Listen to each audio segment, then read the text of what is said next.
What's going on, everybody? Welcome back to another day, another episode of The Daily Grind. I'm your host, 30NSG, and on today's show, we're going to be talking about, we're going to watch Legendary Drop talking about people are losing it over the Game Awards.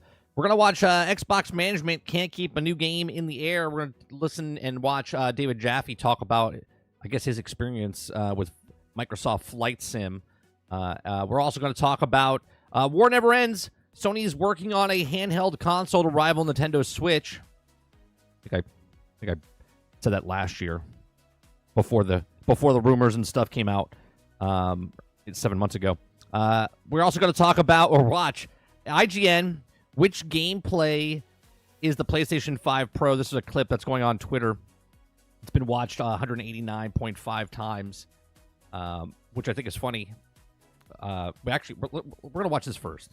We're going to watch this first because this is not to give any shade to anything, right? This is mostly to make fun of IGN, right? This is not shade to anything except shade to IGN because this is hilarious. I don't know if you guys have seen this. But we're going to watch this. Okay. So he plays both PlayStation 5 and PlayStation 5 Pro, and then he's supposed to tell us which one is the PlayStation 5 and which one the PlayStation 5 Pro is. So let me make sure I have it nice and loud for you guys. Okay, here we go. I'm gonna play two different PS5s and try to guess which one is the Pro. Here we go. I'm worried it'll be hard to tell, which I guess is the point of this video. Everyone's gonna hate me if I get it wrong. Sony, please don't watch this. Excuse me, sir, are you AI upscaled using the PlayStation Spectral Super Resolution? Is that what it is? I really should have looked it up beforehand. Water looks good. I mean, again, oh, wait, look at Spider-Man's suit. He is drenched. Okay, now I'm playing the other PS5. I wanna be clear, both PS5s look great. Like, you cannot go wrong with either console. Are you AI upscale driven by chance? Are you ray tracing right now? Oh no, his suit also looks super wet in this one. All right, I played both. They look identical. I think the first one I played is the PS5 Pro. That is incorrect.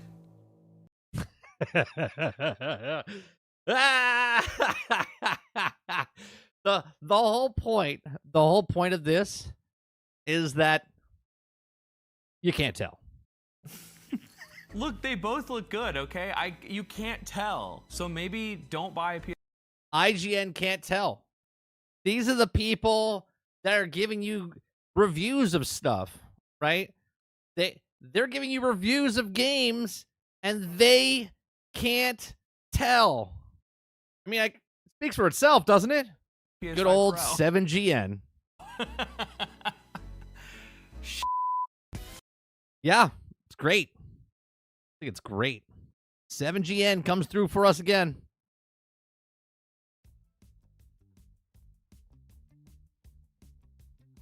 What's going on, Mo? What's going on, chat? I forgot to say good morning to you. What's going on, Travis? Eclipse, Roadkill, Altern, Akuta Papa, Water Bear, Dolphin, Robert Jones, Sarge, what's going on?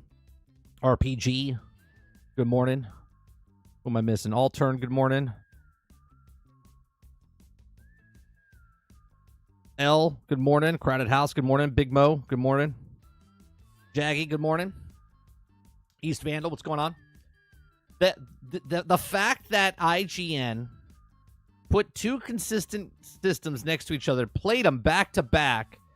He was blindfolded, didn't know which one he was playing, and he couldn't tell. To tell you exactly what I said months ago, where, look, we know it's for the small niche community because of people that, you know, the upper echelon, I guess, of gamers that like that stuff. But for the mass market, no one's going to be able to tell. No one's going to be able to tell.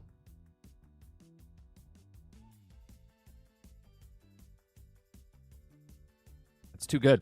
It's too good.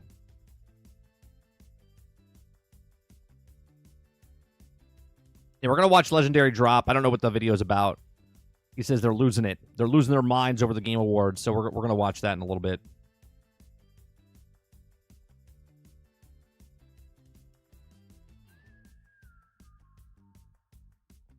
What's wrong, Kylo?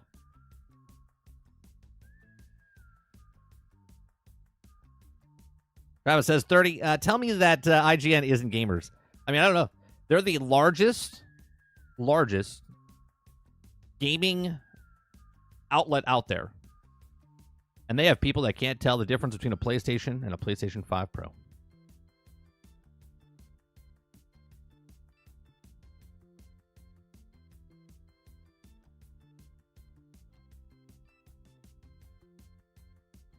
Crowded says, clearly the PlayStation Professionals is for professionals only. It's in the name, after all.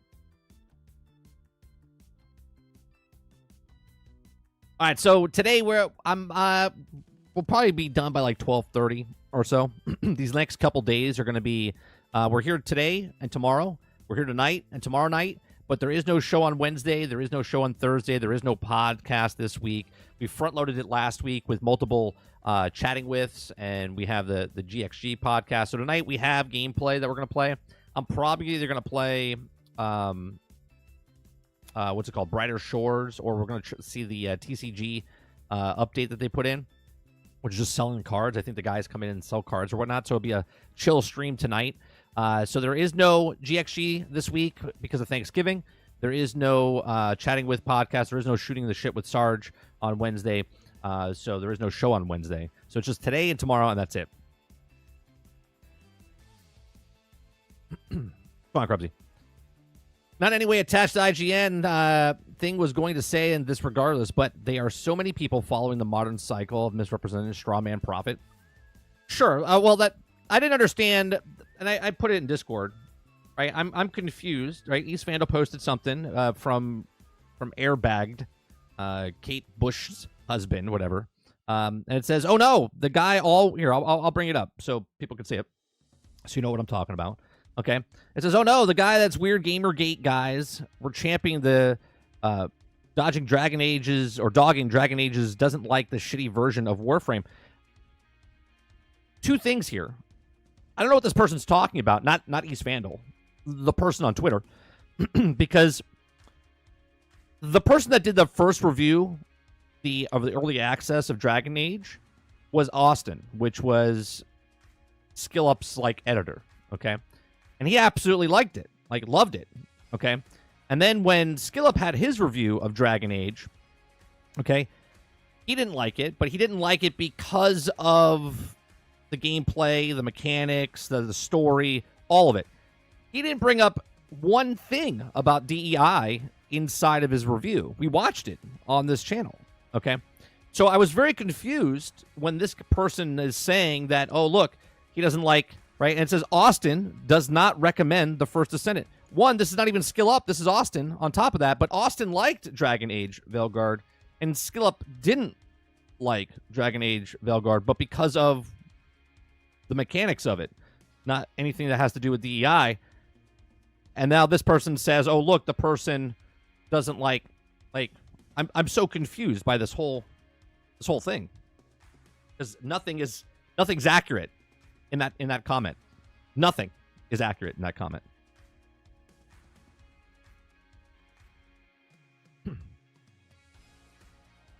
Buddha Papa says, "What? They can't tell the difference without zooming in? Enhance.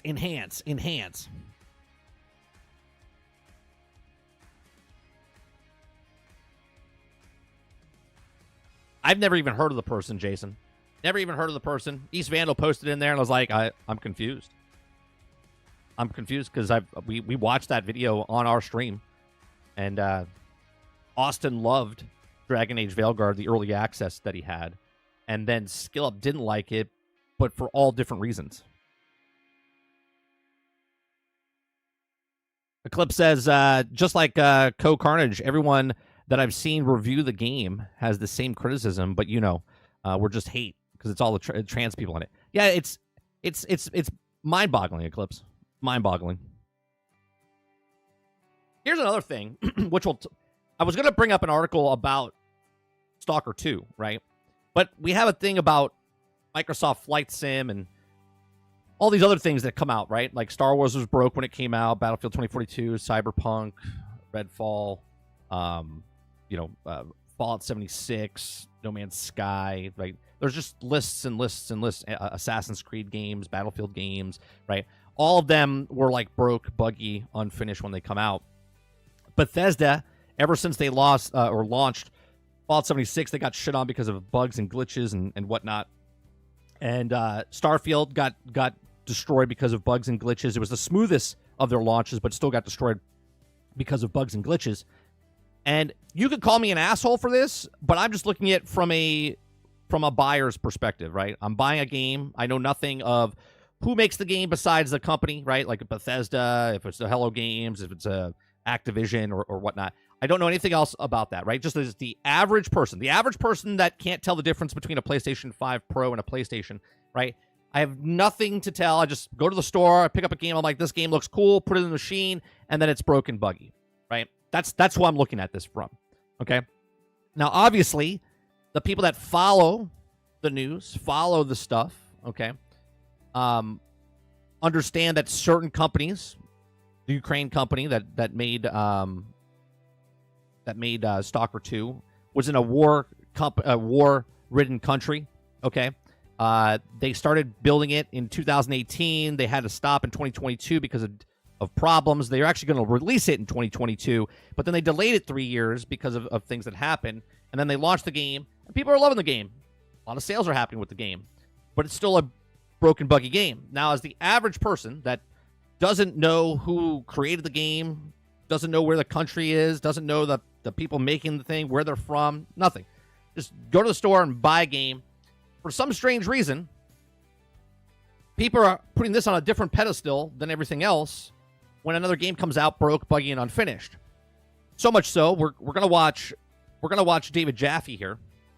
Okay, David Jaffe wanted to play some Microsoft Flight Sim.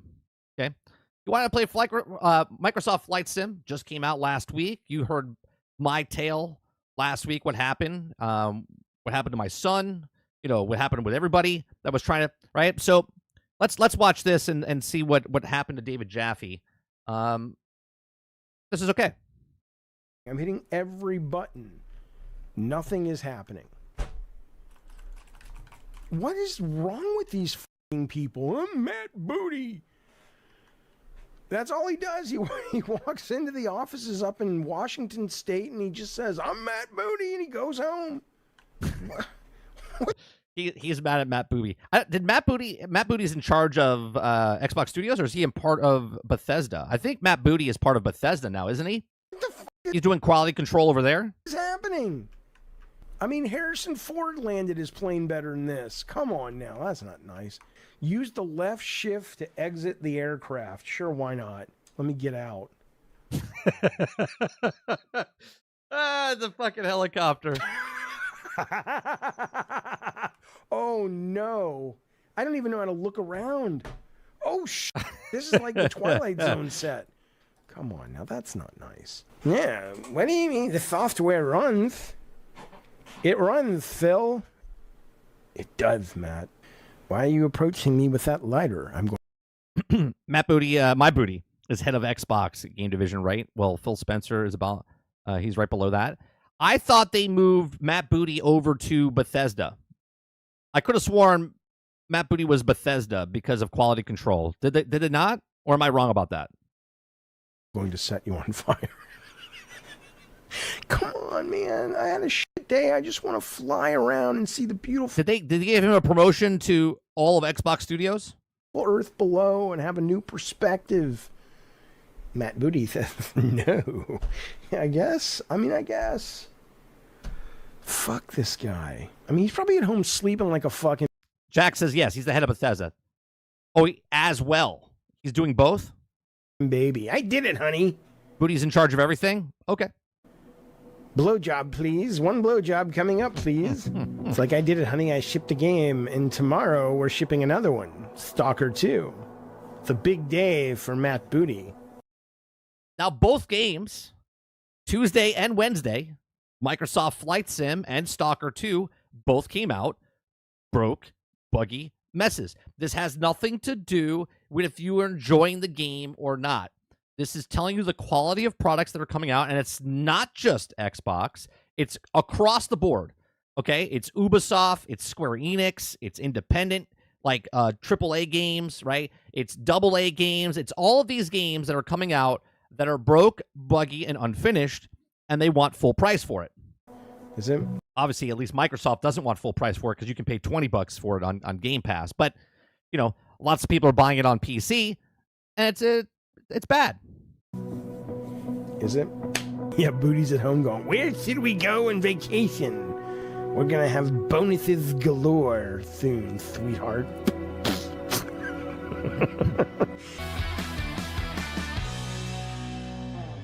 Forget the clusterfuck that is the server issue. Finally, last night, I'm able to get into this game.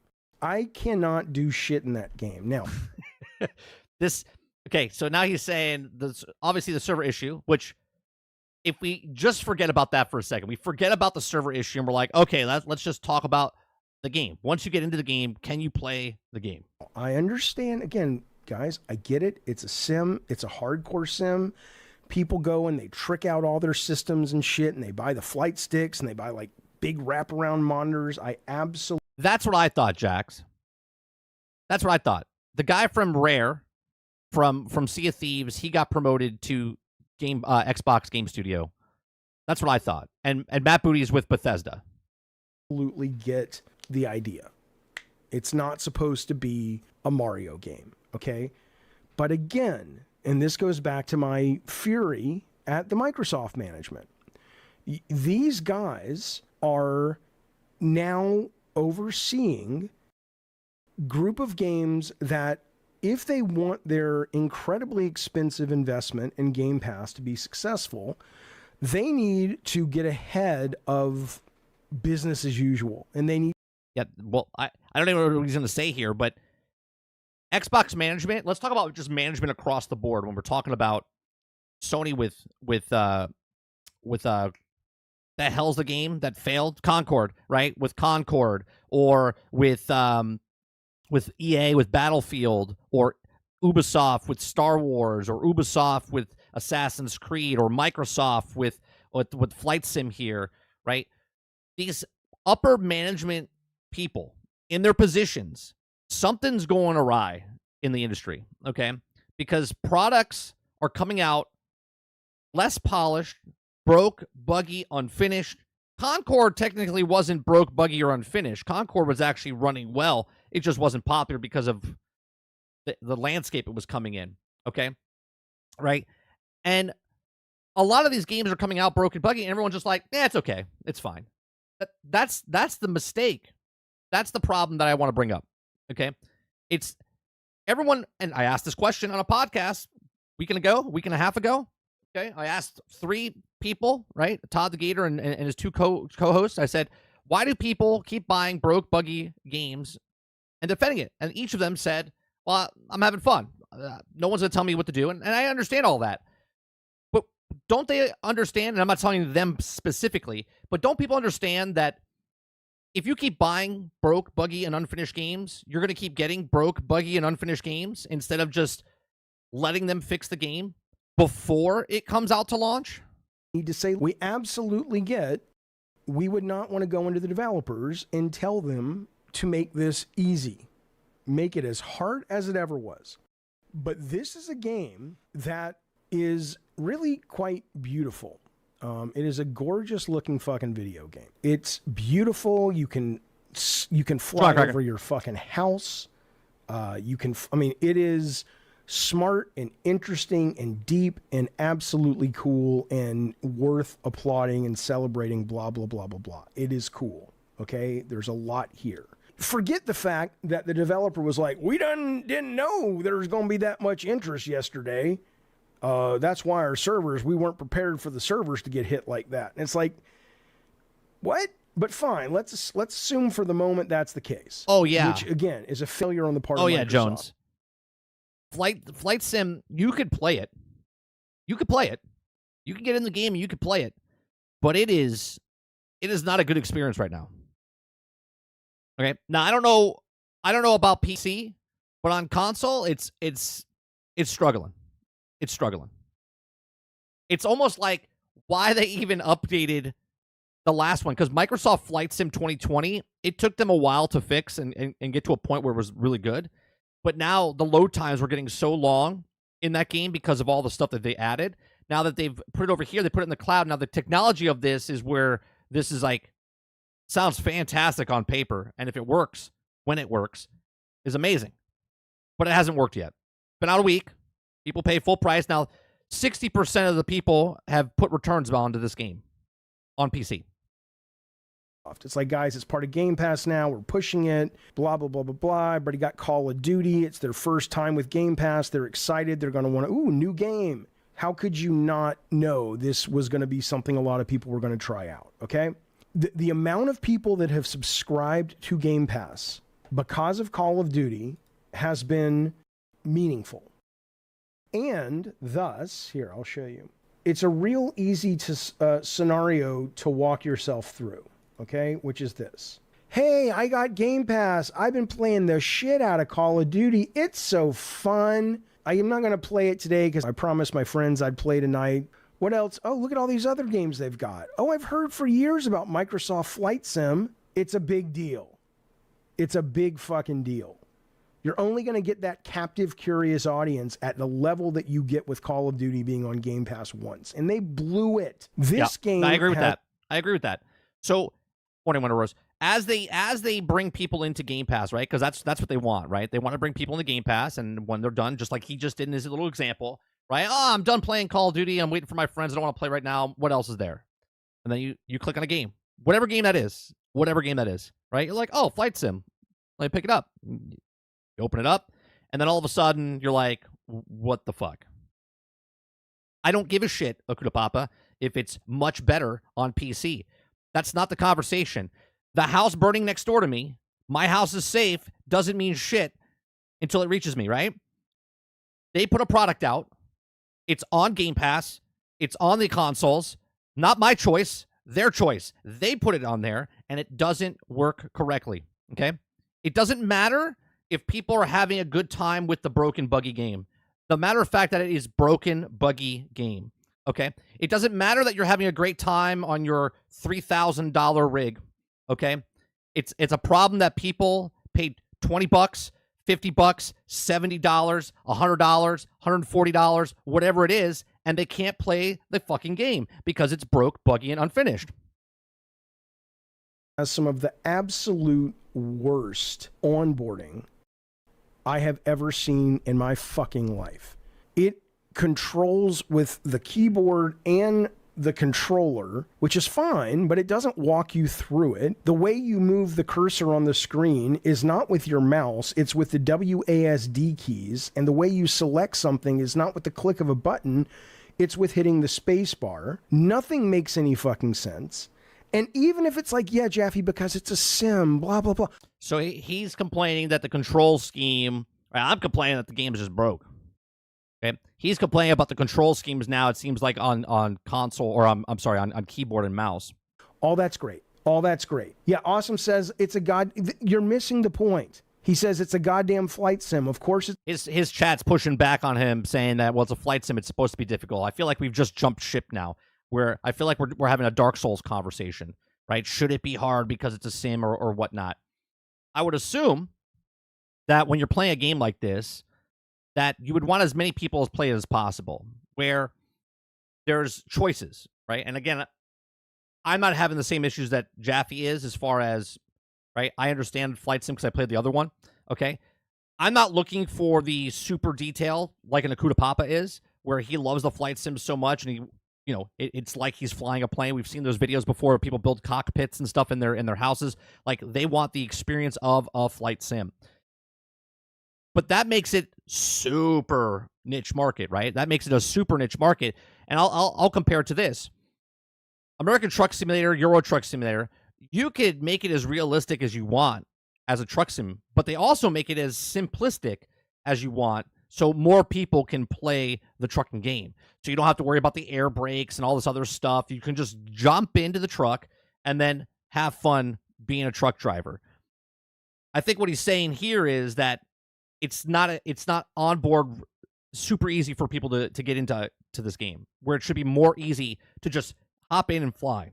It's not going to be easy. That is not the point. The point is, if you have a game that looks this good, that is this expensive and could benefit your company, like this could benefit Microsoft, you need to be doing a lot of work to get people in and give them a great time if they just want to fucking fly around. Well, they have a free mode, right? They have a free mode. And I think what he's asking, because I believe everything's very customizable in this. So I don't know if Jaffe's looked around a little bit inside the actual game itself, because you can make it where all the stuff in the thing is done for you, right? You can make it where it's super easy to fly, and all you have to worry about is just flying. You don't have to worry about pulling the triggers and the throttle and all this other stuff, the trim, right? You don't have to worry about any of that. You could just fly your plane. Maybe he hasn't looked into too far into it. Mo says, no, it shouldn't. It's a flight simulator which can be used to help get your real pilot's license. That is the most narrow-minded thing I've ever heard you say, Mo. Really. And you said a lot of narrow-minded stuff. It's a video game, right?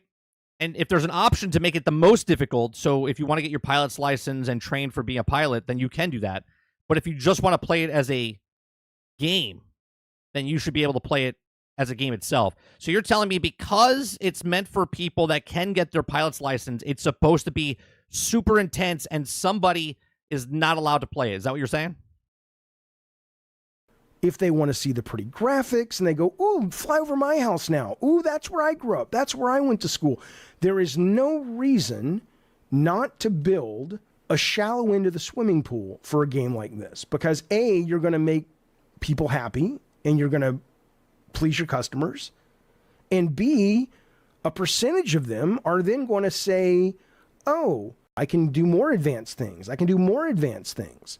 That's the job. Tatum says it's an awesome game that yeah, but at least in SnowRunners, Krebsy, you can shut stuff off to make it easier on you, right? Options. You should bring folks in, but that's what Ace Combat is for. No, it's not. You guys have been Stockholm Syndrome to the moon and back. I'm sorry, but you have. Who the fuck? You think a guy who subscribed to Game Pass for the first time in his life to play Call of Duty knows what the fuck Ace Combat is? That's Microsoft's job. So somebody said that's what Ace Combat's for. So if you want a game like that where it's more arcadey, then go play it, right? I'm very confused. Why people are pushing back on Jaffe, and I'm confused why Mo's pushing back on more accessibility for people flying, in a flight game. Now, we started this conversation off as a broken, buggy game, and that's my standpoint, that the game is fucking broke.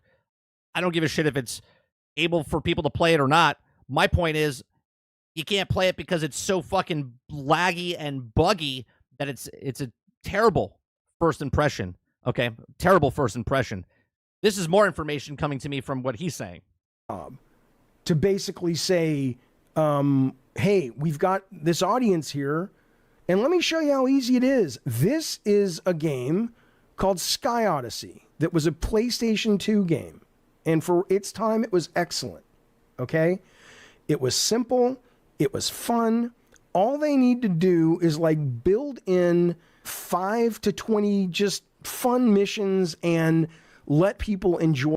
See, this is when you know Mo's a troll, because he literally just said, Water Bear, no, I don't care either way. I got it on 2020, crash into everything and put it down. Yeah. So I'm just going to ignore everything that Mo says from this point on during this subject. The joy of flight. And then you please everybody. And that is the job when you are running what is in effect the biggest video game company financially on the planet. Not the most successful. I didn't say that. Don't come at me. And I love Ace Combat. I'm not knocking Ace Combat, but this is what we're talking about. This was a great fucking game. And why I can't just have a fun time flying around at a base level, I don't know. But it's ridiculous. Right, Fuby says people start up Flight Sim when they actually get in and they're bored 5 seconds later and they delete it. I did use a controller RP Spaces, but I would have to say this, though, Okudapapa. I think it should start off Maybe, right? Maybe it should start off where if you want to add the stuff, you can add it, and you're opting in to make it more of a simulator than opting out to make it a simulator. I don't know, right? Because obviously, if you're a flight sim guy, you're going to make it as difficult, and you want to make it as realistic as possible. Where someone else is just jumping in, if it's difficult right from the start, they're going to put that game down. They're never going to touch it again. Hence Mo. The game automatically let me explain this to you. RP Spaces says, Jaffe, use a controller, it's easier. I get it, but here's what you have to understand. The game on its own accord told me what's going on? Your setup is a keyboard and a controller. And if I want to change that, I can change that, RP, but I had to figure out the fact that I couldn't change it by using the mouse, even though the mouse was working and you could see it on screen. I couldn't change it by using the control because it was working. I could see it on screen, but it didn't work for everything. I had to eventually I have to say, on console, when you have to go from when you're in the cockpit, okay, and you're flying the plane, and then you got to push, I think it's RB, and then push in on the right analog stick. Then you go to mouse mode, right? Or is it LB? Pushing on the either way. It's a little cumbersome when you do that, because then you have free range of moving your head to look at the navigational tablet that you have in there. You can look around and start push, but it's so it's so cumbersome doing that, because if you forget to do that and you happen to move the right analog stick or move another stick, all of a sudden the plane just goes out of control, or you start veering off course and whatnot. So that's a little, but I think that's more of time, right? The more you get used to it, the more time passes, you'll get used to it, and you won't have that happen. But it is very awkward, at least on the mouse. You have the mouse, you have the keyboard, or you're using a flight stick, okay? On the controller, everything is, LB, RB, push in, and trying to change from one section to the other. Stumble upon the idea that if I wanted to hit the options button, I had to learn that WASD, just like playing a first-person shooter, that was the way I navigated the menu. And then once I got to the options, I had to learn that hitting the space bar, not return, was how you select the thing that you're hovering over. So related, here's something fun. I'm trying to get footage of the menu for this very video. The camera functionality to take pictures and stuff like that, that's not good either. That's not good either. No. We're going to watch another video after this. To show you what I experienced when I played the game the other night. And I watched that one last night. I didn't watch this one yet. These don't work. Accessibility and start, okay? And if I use WASD and spacebar, they don't work. And it's not that it's loading, or if it is that it's loading, it's a hell of a load, because I've gotten into the game a lot faster. I don't know what's happening here. For all I know, it's not logging in. But on day one, when it didn't log in, I got a message saying we're having a hard time logging you in. Or when it's loading, there's a load bar. So maybe there is a reason that this isn't working. But, you'd think they'd want... And here's, my mouse works fine. Check it out. Right? I have all my, my normal shit. My computer's working. But as it relates to the game, it's like and I'm hitting the controller's not doing shit. Let's see, what if I move over it? And yeah, so I can't even get into the fucking game right now. You can't get into the game. Whether that's a server issue and they're not communicating it, whether it's a load issue, whether it's an interface issue. In this case, I don't even know why. But I can't even get in to show you how bad the interface is, because the interface is so fucking bad. Or the launch product is so fucking bad. I'm telling you guys, you're giving these guys way too much rope. Where was Matt Booty telling them, guys, this is... I don't think it's Matt Booty's fault for this particular thing. I could be wrong. Going to be possibly a really big deal for us this Christmas season. This is their fucking job, man. The fact that you guys are pushing back on me and not pushing on these motherfuckers... Right what he just said there. That's exactly right. The fact...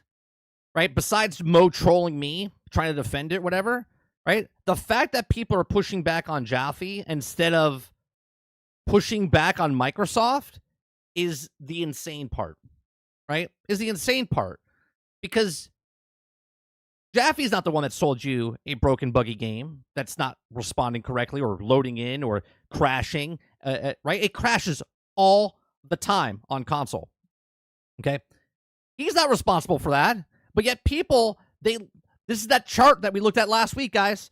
This is the group mentality of people, of the self-esteem of when they buy something, they think that, well, I bought it. So if now someone talks bad about it, they're talking bad about me. Instead of just opening your eyes and looking at it and going, that's fucking broke. Okay? It's mind-boggling to me that you'll protect the company that's worth trillions of dollars giving you a broken product and then push back against people talking about their opinions about the broken product. Is the most Stockholm Syndrome bullshit, Mickey Mouse horse shit that I've seen in my fucking life. I don't get it. There's my brother in the chat. You guys talk to my brother. Philip says, people like the elitist aspect of it being hard, but you were right. I like the elitist aspect of it being hard. I mean, I'll never play it because it's hard, but let that be hard. Hey, you want to fly the helicopters? Cool. You got to get good. You want to do the rescue missions? You got to get good. But you want to just fall in love with the core basic idea first? Fly around. Have a good goddamn time. We get it. We're going to do our job and make it easy for you. And then maybe you'll want a second date. You want a second date? We'll be back in 2 and 2. We'll pay for it. If you guys know that reference. Ravno's got the Twilight Zone movie set reference. You might get this reference. The Res Q says we're so used to being bent over, we don't know what to do when It's exactly right. Exactly what he just said. You're so used to getting bent over, you don't know what's happening anymore. you tell us they could provide the lube first. You're not wrong. And you can act like, well, Jaffe, why does it matter? Do you have stock in the company? No, man.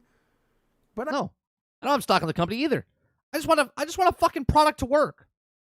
Why is that the bad take? Why is the bad take? We just want products to work. I care. I care about the art form. I care about games. I care about people having good experiences when they play games. It's just, I don't know. I don't know why. I just, because I worked in it for so long. But it's a special thing that you're able to do, bring people to games and shit. And they blew it. But it's Yet another game to blow it. called passion. Look into it, dick. I know you're being sarcastic. Do you really think I'm being serious? Zach says, I feel like if Matt Booty were to ever win an award, Jaffe should be the one presenting it. You goddamn right. Hey, you're 100% correct. I don't understand why people are giving you pushback on this. It makes no sense. It makes no sense why people are pushing back on what he's saying about a game not working correctly. I say Stockholm Syndrome, and I say it kind of like people might think I'm joking, but I really do think there's something about gamers, and maybe it's all fandom, where there is a line that can be crossed where they turn on their masters, but I think games have built up such goodwill for a lot of these people that they're just willing to take whatever is shoveled down their throat and be like attacking the people that are literally trying to be consumer advocates. All I can figure is they're just assuming you're just old and weren't doing it. Yeah, that's probably it. Yeah.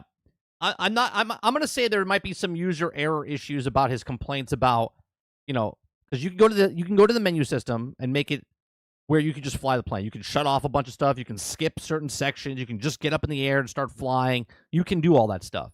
But I do agree with him saying that it should be an opt-in, not an opt-out, right? Because, again, the people that are more technically savvy and that want to be the sim guys, they're going to put everything on. They're going to up it to so you're flying a 747. Right? But Go on, I Haley. watched the stream.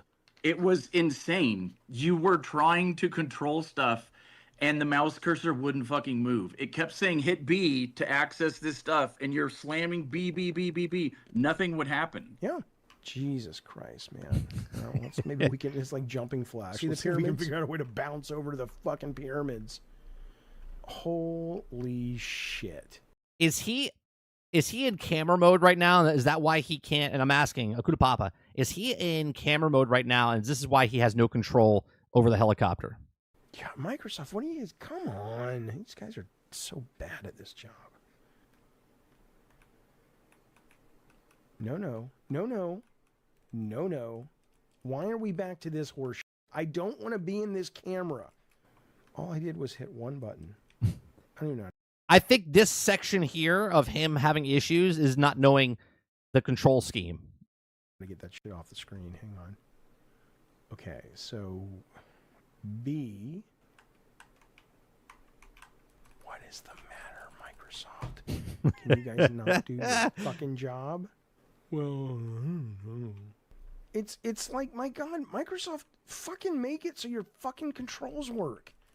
I don't want to make it so you can click anything. Why would I want that? Just fucking get it off my fucking screen. I'm hitting the pause button. Nothing's happening. I'm hitting every button. Nothing is happening.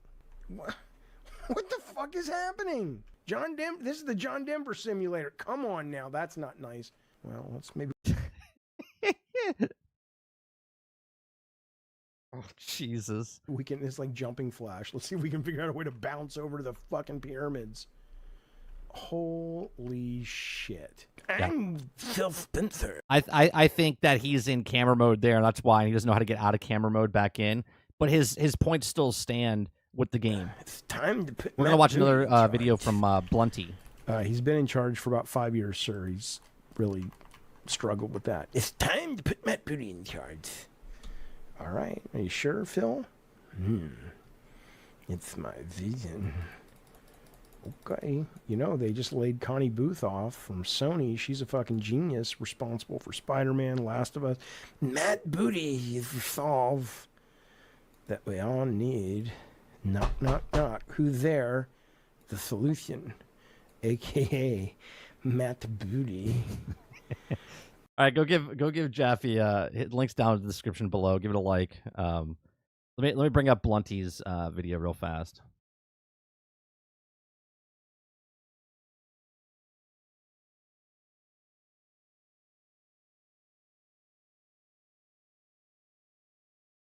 No, that's not it. Oh, I gotta go to my other. I forget the browser I use for stream is different than what I use when I'm off stream because Chrome takes so much resources. So I have to. I gotta find. I watched it yesterday, didn't I?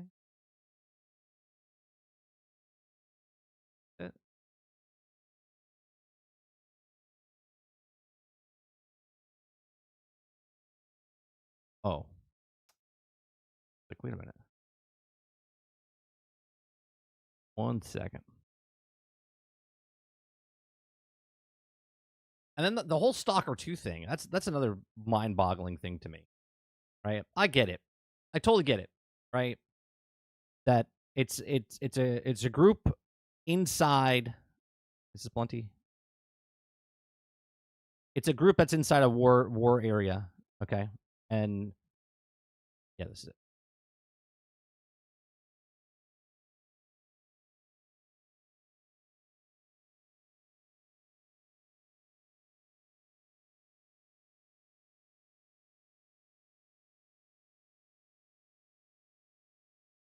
Between the wings, I am so done with Microsoft Flight Simulator 2024. So very, very done. For those of you new around here, I'm a heavy gamer, have been all of my life, and I've been through my fair share of rough game launches over the years, and I've got a lot of forgiveness and patience ready for an otherwise fun game that got mired by launch issues like bugs and server problems. I mean, look, I was a pre-order guy for No Man's Sky, and Cyberpunk 2077, and Fallout 76. In fact, I was a bloody Power Armor Collector's Edition pre-order guy for 76, so I know from when I spake. I know what it's like to be disappointed with a game that failed to live up to the dev and publisher promises at launch, and the hype you had for it, and the disappointment that carries. But with No Man's Sky and Cyberpunk 2077 and Fallout 76, I also know that with a dedicated enough dev, glorious redemption is possible. All those games now rank among my favourites of mine these days. I've still been actively playing No Man's Sky and Fallout 76 quite recently, and I have been mulling over another playthrough of Cyberpunk if I'm on. I don't know why we're all looking for a No Man's Sky comeback. Like, That's idiotic to me. Like, I get it. We like the game. It made a comeback and it fixed the game. But why is that applauded? Why can't we just make a game and sell a game? Why do we have to wait 3 years? Why do we got to wait 7 years? Honest with you.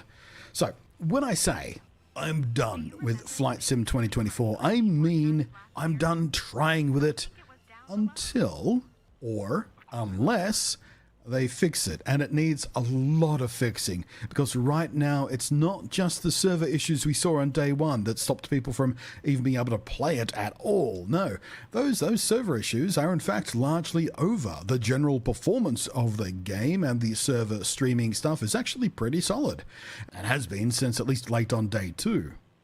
It is other stuff that has me to the point of near rage quitting, a point I reached on live streams over the weekend.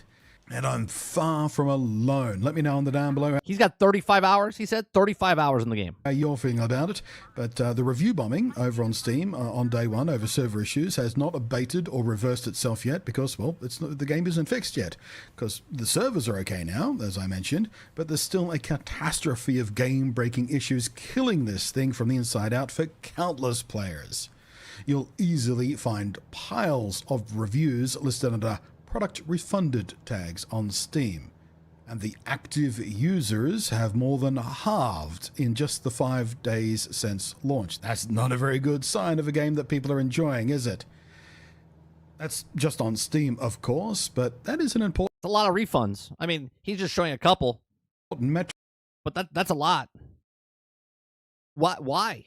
Like, this is Steam, right? These are not people that got it on Game Pass paying the $20. These are people that bought it full price. We're like, man, I'm super excited. I'm super excited to play Flight Sim, and then they play it, and they're like, what is this? Because, well, everybody who plays it on Steam purchased it. We don't know the active players on Xbox Game Pass, where at least a significant number of people were trying this product for, well, not free, but no additional cost beyond the Game Pass subscription. So no extra buy-in cost, very low friction to try it out. But yeah, everyone on Steam forked over their hard-earned for it. And I bet those Game Pass people were even less likely to stick around with the damn thing when it doesn't work properly. That's true. If you're playing on Game Pass and the game's broke, you're like, I didn't pay for it, and you move on. That's it. You move on. You don't care. You don't care if it's broke. You don't care if it's good. You're just like, I don't like the game. If it's the way it looks, the way it plays, that it's broken, buggy, it doesn't matter. You're just like, it's just another game. Well, you didn't pay anything, so what's to stop you just walking away? What are you losing? Which actually begs the question, did the servers actually get fixed, or upgraded, or enhanced, or did the problem just kind of solve itself because enough players abandoned even trying to play it after all those initial issues, so the servers were dealing with less? I mean, the devs have taken credit for fixing the servers, but did they really? Or did enough players just quit and go away, so they weren't causing the problem with overloaded servers anymore? You have to wonder. But Billy says it's full price. No, the full price is $200 for all planes. $70 only gets you 70 planes, which is better value than $200 for 140 planes. even the players with more patience and, awareness of how titles like this function under the hood. I mean, we were all expecting day one issues, let's be fair, or anyone who knew how things work anyway, were expecting the server issues, and we also knew full well they would pass soon enough. They didn't pass nearly as quickly as some of us were expecting or hoping, but nevertheless. But those more dedicated players who really wanted to enjoy Flight Sim 2024, were bought into it, were really looking forward to it, are also still falling away from it. I've seen it everywhere. Steam, the main subreddits for the title itself, and Flight Sim players in general, social media, everywhere I look. I'm far from alone in just closing the game down with absolutely no intent to ever boot it up again, or until at least some major work is done with patches and bug fixes. Right, which could I'm not even going to look at it again for at least a month. A month? Could be 6 months. Could be 8 months. Could be next year this time. Too. That's how broken it is, and that's how long I think it'll take to fix a lot of the issues that I'm facing that, turned me away from it. So for me, the killer blow was the fact that the two big things, new features, that I was most looking forward to. See, this is what I think Jaffe was in. I think Jaffe was in camera mode, and he was trying to control the helicopter and couldn't, because once you're in camera mode, you can't. Things I've personally even hyped up in other videos pre-release, things I tried to make even more people aware of because I was so excited about them. I wanted other people to be excited about them too. You know, the non-sim players, the more general gamers who might ordinarily ignore a flight sim thinking it was sort of dry and boring, but I wanted them to take notice of these things. The heavily... No wonder people are playing games that are 6 or 7 years old. Because they know they're working, right? And when games come out, those people are like, I'll get to it in a year, 18 months, 24 months later. Gamified career mode and the virtual tourism style photo challenge mode is much more attractive for, you know, the average gamer versus the hardcore simmer. And both of these things are utterly broken right now. Just foobar. The photo mode is hugely half-assed with extremely poorly written requirements, clearly made by someone who doesn't understand photography or how to talk about photography, and didn't even test a lot of these challenges because several of the ones I went to, the location was ridiculous. Just why would you send someone to photograph that? It looks... So this happened to me. So you do a photography mode, right? You do a photography mode, and it sends you to a place that's not handcrafted, right? It takes you to a place that's handcrafted. It's not taking you to... There are places that take you to a handcrafted area, but there's also places that take you to a non-handcrafted area. So, like, we're not watching, like, the Eiffel Tower or, like, the Great Pyramids or the Grand Canyon. It's like, it takes you to a spot, you get out, and you're looking at this, like, mess of a thing, and you're like, is that what I'm supposed to take a picture of? Like, what's happening right now? Like, why would you send someone in a game where leading up to this, you were like, it's the most beautiful game. We've got hundreds, if not thousands, of handcrafted areas where people can walk around and take pictures of and whatnot. And they send me to a point of the map that's just a garbled mess, and you can't even tell what the hell I took a picture of. So shit. Why wouldn't you send them to the places you've worked on? And even past those issues, like 40% of the time, I'm not even kidding, like 40% of the time that I snapped a photo, the game refused to acknowledge the photo was even taken. It doesn't take the picture. It's supposed to work like this. You take the photo and the game goes, okay, well, you did the things I expected. You took a photo of this object and the sun was in this position in the frame and this thing was in the greatest is I actually took a picture and the game crashed. The foreground, you know, stuff like that. But it would just refuse to acknowledge the photo was taken and rate it like that. It was often the case I had to try 3 or 4 times to take the photo before it would even acknowledge that the photo was taken and then rate it. Oh my God, would you just please work? Ah! Work, damn you! Acknowledge that I took a photo. Please! Just acknowledge that I took a photo. Work on what you need from me later. Just acknowledge that I took it.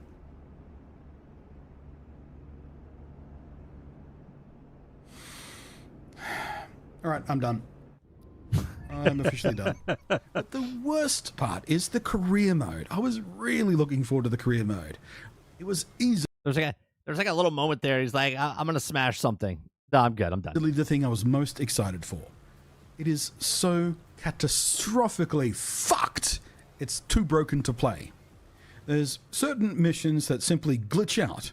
They stop showing the traffic pattern that you are required to fly to get the best score and rating. And this is career mode. This is a mode to lead beginners through. You know, this is low-level stuff, early on stuff. Right, so this is the handheld. You know, so having a landing pattern flight path laid out for us is kind of important. So when it doesn't show that, that's a big friggin' problem. There's bugs that mean the game leads you to taxi positions in airports that don't make any sense, that are nowhere near the takeoff point. Or they ask you to take off from a landing strip that doesn't exist. That's happened to me twice already, and I'm not even that deep into career mode. And then they penalize you for taking off from the exact spot the UI has led you towards with big blue arrows and everything. Go, nope, you didn't take off from the airstrip, bad boy. And then it hits you with demerit points and penalties for things you... Yeah, so usually on the upper right-hand corner, it tells you, like, radio in for clearance and stuff. Sometimes it doesn't do that. And then when you land on the thing, it's like, well, you failed because you didn't call it in. You're like, well, it didn't say.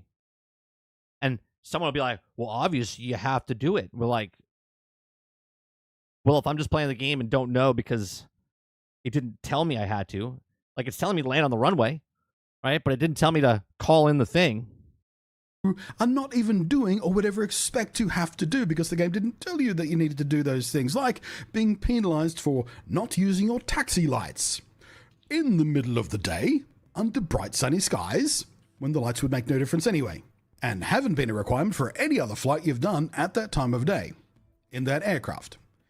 Or how about not radioing in properly at points in the flight where no such prompt was ever even offered, where every other time you are supposed to radio, it says, hey, press the button to do the radio thing. Well, it just doesn't do that and says, hey, you missed a call in on the radio. Bad boy, bad pilot. I was never even given the chance. Fuck you. Or how about being penalized for flying over an airport or 5 airports while on the cruise route where no airport even exists underneath you. No airports. And none exist for dozens upon dozens of nautical miles at least, like the one you took off from 5 minutes back. Or dinging me for extending my flaps while flying too fast. This is a thing I have done many times, but this was on a flight where I made the point to never once even extend the flaps at all, at any point in the flight, at any speed. And it still said I put them down when I was flying too fast. Fuck you! Apparently it was a tough flight. Hope my bird is okay. Wouldn't want it to go straight back for maintenance. Fuck you, eh? What do you mean, max speed with F? I didn't even deploy the flaps at all. The fuck are you talking about?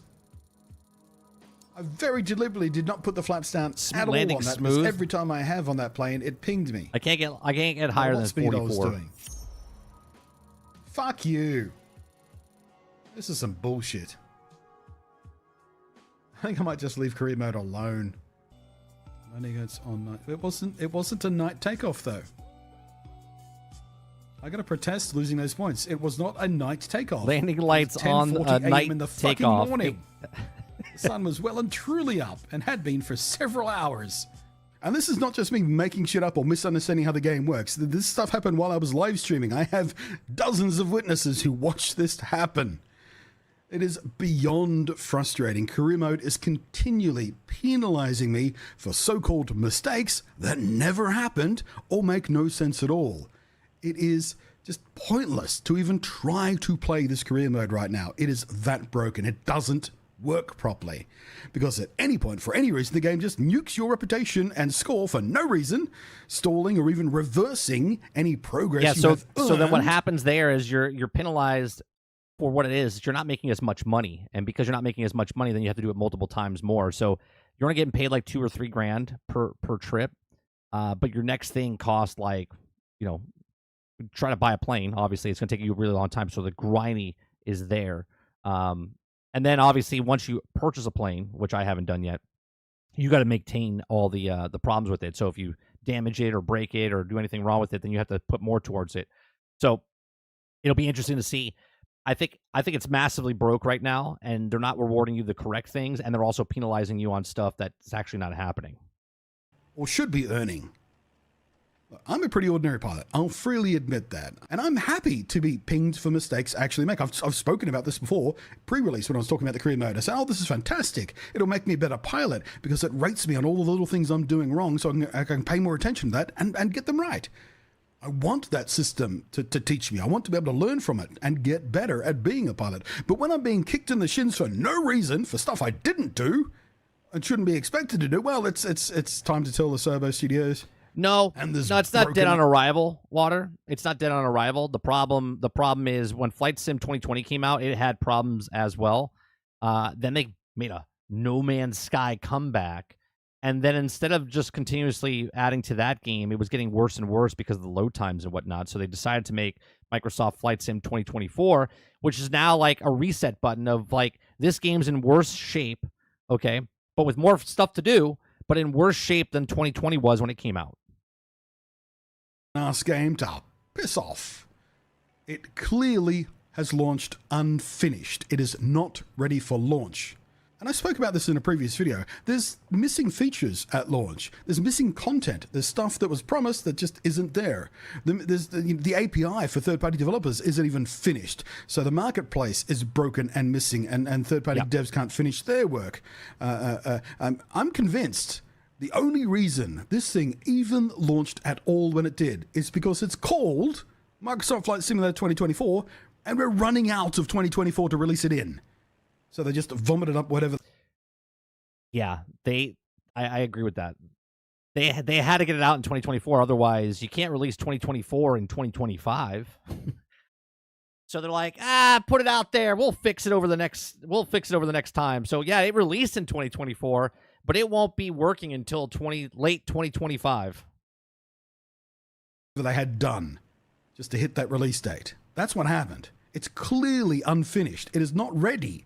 It's broken, and there's bunches of stuff missing from it. So they're just sitting there swearing to fix it later. Oh, yeah, we'll get to that. We'll get to that later.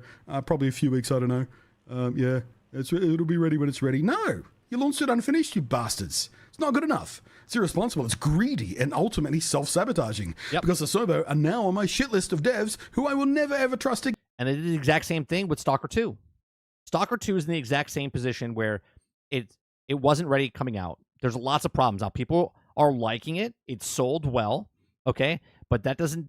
Selling well and people liking it doesn't equate to it's not broke. Because it is broke. And then there's articles written about Stalker 2 saying that, oh, yeah, well, it's broke, but, we're forgetting all about that. We read them last week for the reviews, right? 15 hours the person was playing. It's completely broke. And they're like, oh, is that a game-breaking bug? I couldn't even do this, so I had to go outside the map and come back in. And people justify it instead of just saying, no. No. You delayed it 3 times. You could have delayed it a 4th time. Again, from here on in, it's show, don't tell before I believe anything they claim. They're liars as far as I'm concerned, and a liar is always a liar. No more benefit of the doubt. No more defense under goodwill. No more patience. No more making excuses for you to other people who are raging at you. No, I'm not even going to try and calm them down anymore, even for the flying off the handle for silly reasons. Fuck it. Eat it all, Asobo. In fact, except for the fact that my copy was a content creator code that I got through Keymailer for free, I would have refunded this already just out of principle. I did. See, but he got it for free. Okay. And that's why he put it that much time in, because he didn't waste anything on it.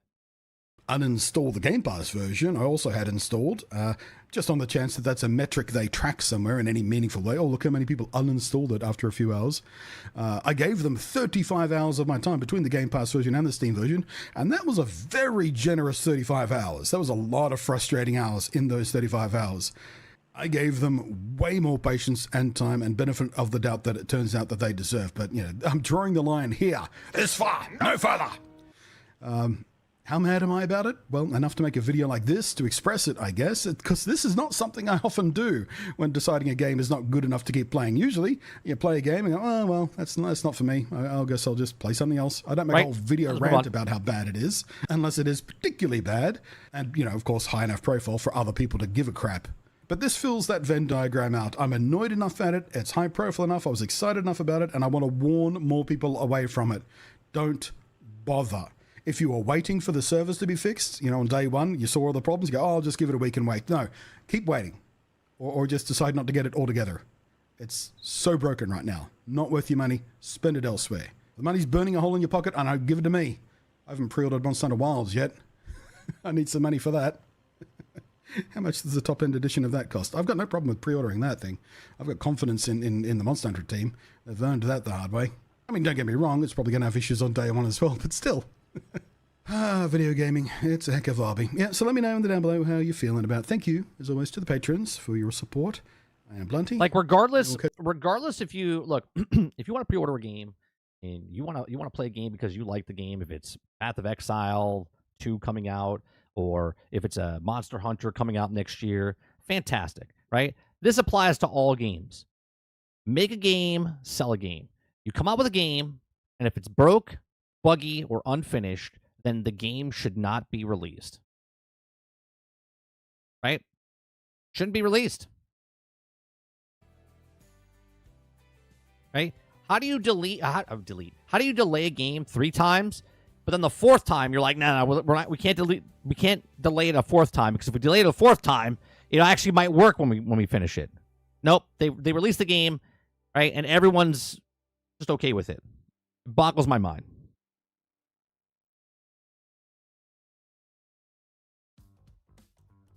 And I'm the bad guy because I just want a game that's finished.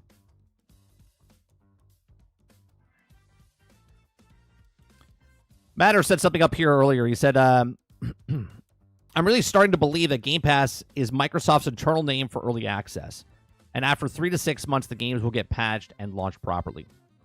Sure. Which I've said years ago. I said they can release a game that's in an early access state, which they've done. They have Preview Program, which is an early access program that they have. But it wouldn't be any difference if they release it on Game Pass because you're not paying full price for it. You're paying for the service, right? And if you're paying for the service, then you're just paying the $20 to access those games, not for that specific game, right?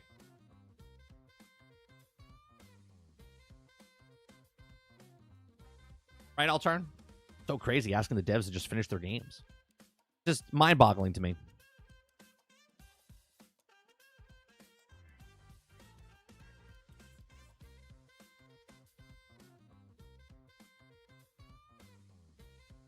Paul says because games are not coming out broke on other platforms. They come out on broke on all other platforms, Paul. That's what I said earlier. I'm tired of games coming out broke, buggy, and unfinished. Doesn't matter if it's Square Enix, Ubisoft, No Man's Sky, EA, Microsoft, right? There's so many goddamn games that are coming out broken, buggy, and we're supposed to be like, okay with it. I just want a product that's finished.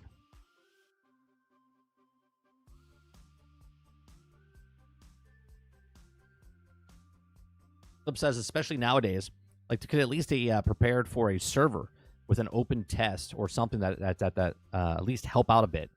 We can also worry about all the other stuff like this bugs. I mean, what are the stories that are running right now for EA? The largest test ever for Battlefield 6, so they don't have the same issues. And the only reason they're doing that now is because people were pissed off. But if people just bought it and ate it up, you think they would be doing the largest test ever? No.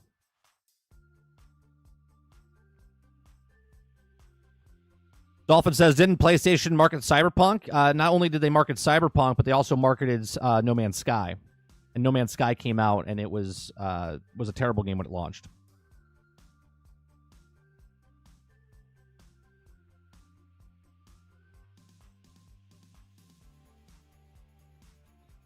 I'm not saying that Game Pass, Paul. Nowhere did I say that Game Pass started the industry trend. Vandal. I'm going to say this in the nicest way. Let me do my show. All right? You enjoy the show. I'll do my show.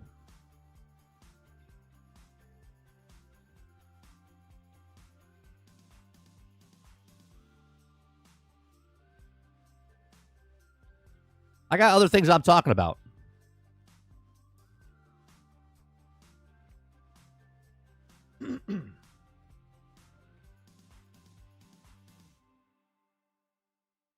All right. Let's go from that to Legendary Drops talking about people are losing it over the Game Awards.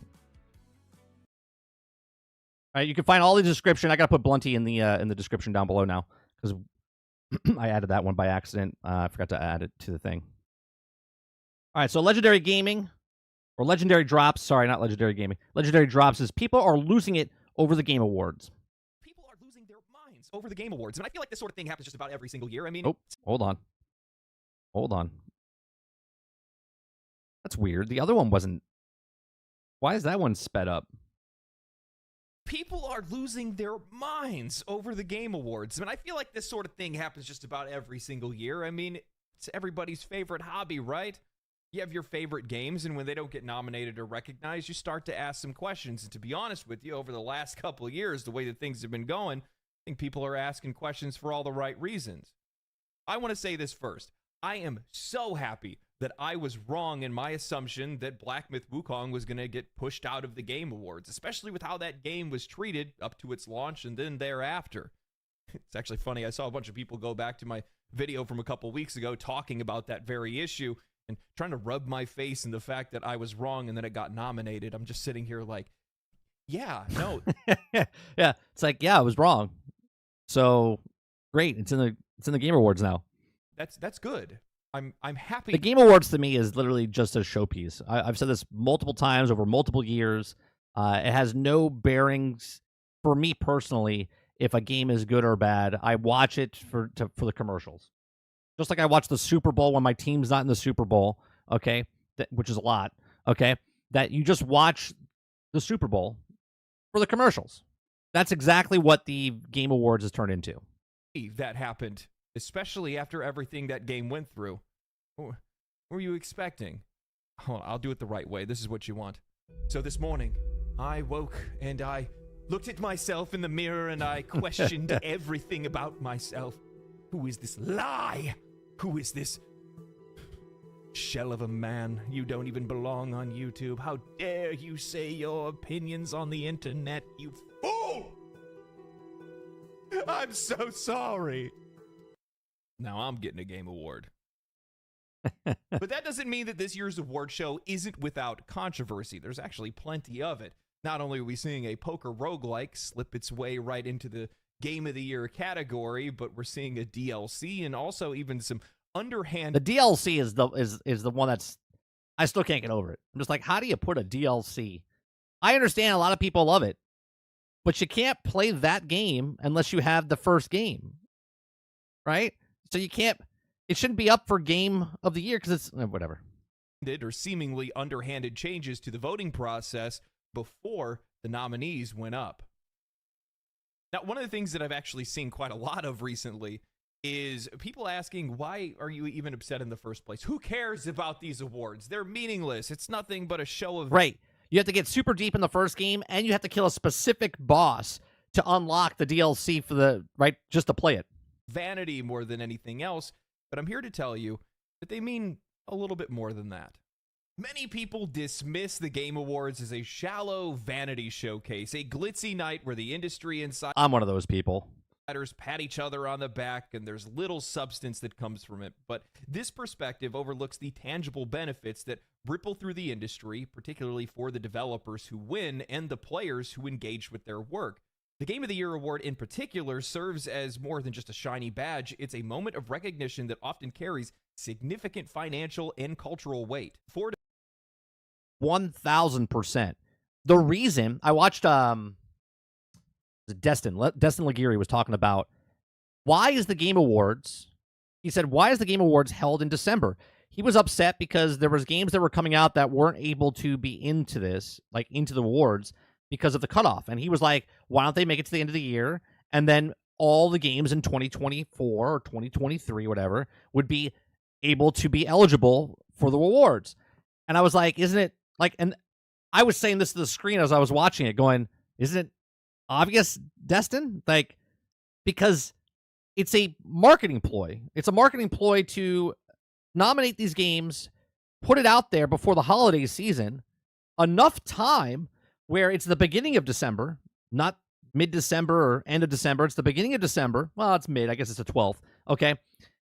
Where they have enough time after Black Friday, get the extra push of video games out there to promote these games, right? I remember, I'm sure many of you also purchased something off of, back when Witcher 3 won Game of the Year, I purchased it. $25 is Game of the Year. I was like, oh man, all the games that were nominated, they're all on sale right now. So that pushes it more, right? So obviously when you have these games nominated, just being nominated boosts it up, right? Then they could put it on the box, Game of the Year edition or whatnot. But that's why the Game Awards are in December. For developers, winning Game of the Year can be transformative. It's not just a morale booster for the team, it's a marketing gold mine. A game that wins the award can see a surge in sales, especially with the Game Awards coming just before the holidays. I can't make new this any and louder. Returning players flock to see what made that game so special. It's the kind of exposure that the most aggressive advertising campaign can't buy. That's because as loud as it I can means go. your game is genuinely one of the best of the year, if not the best of the year. Beyond the immediate revenue, it often cements the developer's reputation, making it easier for them to secure funding or creative freedom for future projects. That recognition becomes a signal to investors and publishers that the studio is capable of delivering on excellence, giving them the leverage they might not have had otherwise. While a lot of sales can turn a lot of heads, continued recognition, player engagement, and media representation can sometimes push these games even further beyond. Sure. Just using Baldur's Gate 3 as an example, while it soared at the start, smashing sales records for the company, it was ultimately recognized as the ultimate game of the year, earning the award on every professional stage across the entire industry, totaling 7 different Game of the Year wins. As a result, the game stayed in the news circuit, keeping invested players engaged in discussion outside of the game and helping it to reach the ears and eyes of more players around the world. Hell, it's still talked about and referenced even a year later. While this is a testament to the excellence of the game itself, Baldur's Gate 3 is genuinely one of the best games in the last decade, if not one of the best games of all time. There are quite a few people that are out there that keep seeing this game talked about, keep seeing it win, and say, fine, okay, I'll try it. Now, players also reap the benefits, perhaps not in the most obvious ways, but a Game of the Year win sets a bar for quality that other studios want to strive to meet. It tells the industry this is what resonated the most with an audience and critics alike, and developers take note of it. The success of games like Baldur's Gate 3, The Last of Us, Elden Ring, Breath of the Wild, all of these inspire trends in storytelling, world building, and gameplay mechanics that ripple into future titles. It raises expectations and, in many cases, pushes the industry forward. Even acknowledgement of smaller titles in other... Right. With the art direction, like this is why I like the BAFTA awards. Hell, even the Golden Joystick Awards had categories that made sense, right? Best DLC, best expansion, best indie dev game, right? So the indie games weren't up against like the AAA title type of game, right? They were in their own little category. Then there was the best overall ultimate type of game, right? Those type of games and the BAFTAs and the DICE Awards, I've said this in the past, I'll say it again, they're voted on by the people in the industry themselves. Not the publicists, not the publications, not the news outlets. The people that make the games themselves vote on their colleagues or their competition, but they're all in the industry together and they're all voting in who pushed the envelope this year for development stages, which is the best of 2024. Other categories can give a moment to spotlight, bringing a niche experience to players who may not have discovered it otherwise. I can't tell you guys how many times I found an indie title or a gem that I otherwise hadn't heard of, and it was just because it was nominated in the Game Awards. At its best, the Game Awards is more than just a vanity parade. It's a cultural touchstone for the gaming community, celebrating not only what games are, but what they can be in the end. They drive innovation, give well-earned recognition to creative teams, and expose players to games that they otherwise may have overlooked. So while the event is undeniably flashy, its impact is far from superficial. It's a celebration that benefits the entire ecosystem. Now, I'm not saying that the Game Awards create success by any means. It's just that they're giving them a... No, because the game itself has to be successful to just even get in the running for these things. Regardless if you like the game or not, if it was nominated in it, that's already superior to all the other games that weren't nominated, right? So they're still good games, or something good about the game is in one of the categories. Little bit of an extra nudge, that little extra added momentum that's helping them get even more successful than what they were at the very start. And this is especially true for holiday buyers because they walk into stores or maybe they see an ad pop up on social media or on an app or something like that. They see that a game has that Game of the Year sticker and they think that it's a solid buy, a great Christmas gift. Of course. Why wouldn't you? Right? If a game was part of the nomination for Game of the Year, hands down, you're like, oh, it's a good game. And you'll buy it regardless if it's a game that you like or not. You'll be like, oh, what is this? Game of the Year. I like it. Regardless if you are a RPG fan or an action fan or, you know what I mean? Gift for somebody. And chances are, more times than not, they're right. That ends up being the case. I know for years, my mom almost always would buy me the Game of the Year game because it was the easiest choice for her to make because she didn't really understand the games or the hobby or anything like that. And, you know, as a kid and then even then after, yeah, it worked almost. And you get more for your money, by the way, right? Game of the Year edition. Even if you paid, if it was $60, it has all the content that they put into it. So it's a much better deal. every single time. But the thing is that it goes beyond that. It's also just a recognition of being nominated in the first place. In a lot of cases, especially for the players, this is a way for us to come across games that we otherwise didn't have any interest in or maybe didn't even see at all. I think one of the best examples of this is Balatro. The game has exploded all of a sudden. Now everybody's talking about. When did Balatro come out? When did it launch?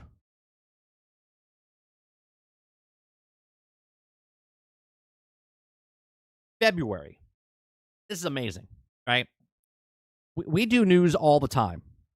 All the time. Every single day, 4 days a week, we talk about not one person up until the Video Game Award nominations happened, okay? Or actually the Golden Joystick, actually, okay? Not one person brought up Balatro. The first time I heard about Balatro was Todd the Gator when we were on his podcast. He talked about it, okay? That's the first time I heard about it all year. And now everyone's like, oh, yeah, it's a great game. Nobody has talked about this game. Nobody. About it, and for the most part. And I'm sure it's a great game. But it's funny because it feels like everyone knew about the game, but no one talked about the game until now. Majority of these folks haven't even heard of it. And honestly, they should probably be thankful of that. I have over 400 hours in the game, and I wish that I could get that time back. No, I actually don't wish I could get that time back. I don't know where that time went. I thought I only played it for like 10 hours, but sometimes I hear the music in my sleep. That's the power of these awards. That's what they can do for these companies. It's also what they can do for the players. Not only is it setting an example for games that we want in the future, and it's exposing players to games that we otherwise would have overlooked, but it's just that recognition that a lot of these studios deserve for the hard work that they put in delivering something that we actually wanted. And I think that's one of the most important part. But let's not kid ourselves. At the end of the day, we love validation. It's one of the reasons why we like social media so much, is because we like seeing the little dots and likes and updates and all that good stuff. And we want to have our opinions validated. And we love to see the game that we love the most voted as the best game of the year. And I'm talking about outlets, articles. Nobody talked about it. Nobody talked about it. Right? If you watch a podcast or you're playing it yourself with indie, I'm talking about the mainstream media never talked about Balatro. There are a couple surprises this year. Paul Tossi of Forbes wrote up a solid summary in an article titled What Got a Game Awards 2024 Game of the Year Nomination and What Didn't. Writing the nominees, Astrobot, the platforming love letter to PlayStation, is one of the best entries in the genre in years, and it's no surprise that it's a celebration. You don't know what Balatro looks like, Dark Taco? It's basically a roguelike solitaire. That's what it is. It's solitaire, but in like a roguelike. Of not just the PlayStation IP, but what feels like gaming in general is nominated here. I would personally consider this the front runner. Metaphor ReFantazio, a stunning new RPG entry from Atlas of Persona fame. This latecomer immediately captivated audiences and launched it into a surprise Game of the Year contention, which has been realized with the nomination here. It could definitely win. Final Fantasy VII Rebirth. This was effectively a sure thing in terms of landing a nomination, beloved by critics and most fans. A win, less guaranteed, but it feels like it's dueling for the top 2 or 3 for sure. Black Myth Wukong. It has both a whole lot of fans and set explosive sales records thanks to its popularity globally, but especially in China. It's an extremely competitive year, and the game reviewed well, albeit not spectacularly, and I wasn't expecting it to make the cut. I was wrong. Here it is on the Not list, solitaire, poker? by a jury, landing a top spot. A win does feel difficult given the competition, but we'll see. Balatro, unlike anything on this list, the brilliant card game has been a sleeper mega hit all year, and I thought it might slide into a nomination here. You love to see it. Elden Ring Shadow of the Erdtree. In the last few days, there has been a flurry of drama over the fact that the Game Awards confirmed that yes, DLC or expansions could be nominated for Game of the Year. While the immediate Mo says it's done by poker hands, but not poker, but it's a roguelike. aftermath of this discussion was about a likely nomination or even win for Shadow of the Erdtree, it was still up to the voters whether they considered whether or not they would count it. Enough did, it seems. Could it win now? That would spark some more opinions. Now, these are the games that did not receive nominations. Helldivers 2, an explosively popular game that shattered perceptions of whether Helldivers Sony 2 won like 7 awards. It was like, I think them and Rebirth, I think, won like 7 awards at the Golden Joystick Awards. Could produce a live service hit. It has certainly had its ups and downs since its release, but it's hard to forget that stellar initial launch period, and it's a multiplayer entry that failed to get a nomination. This may be the biggest snub if we're playing that game.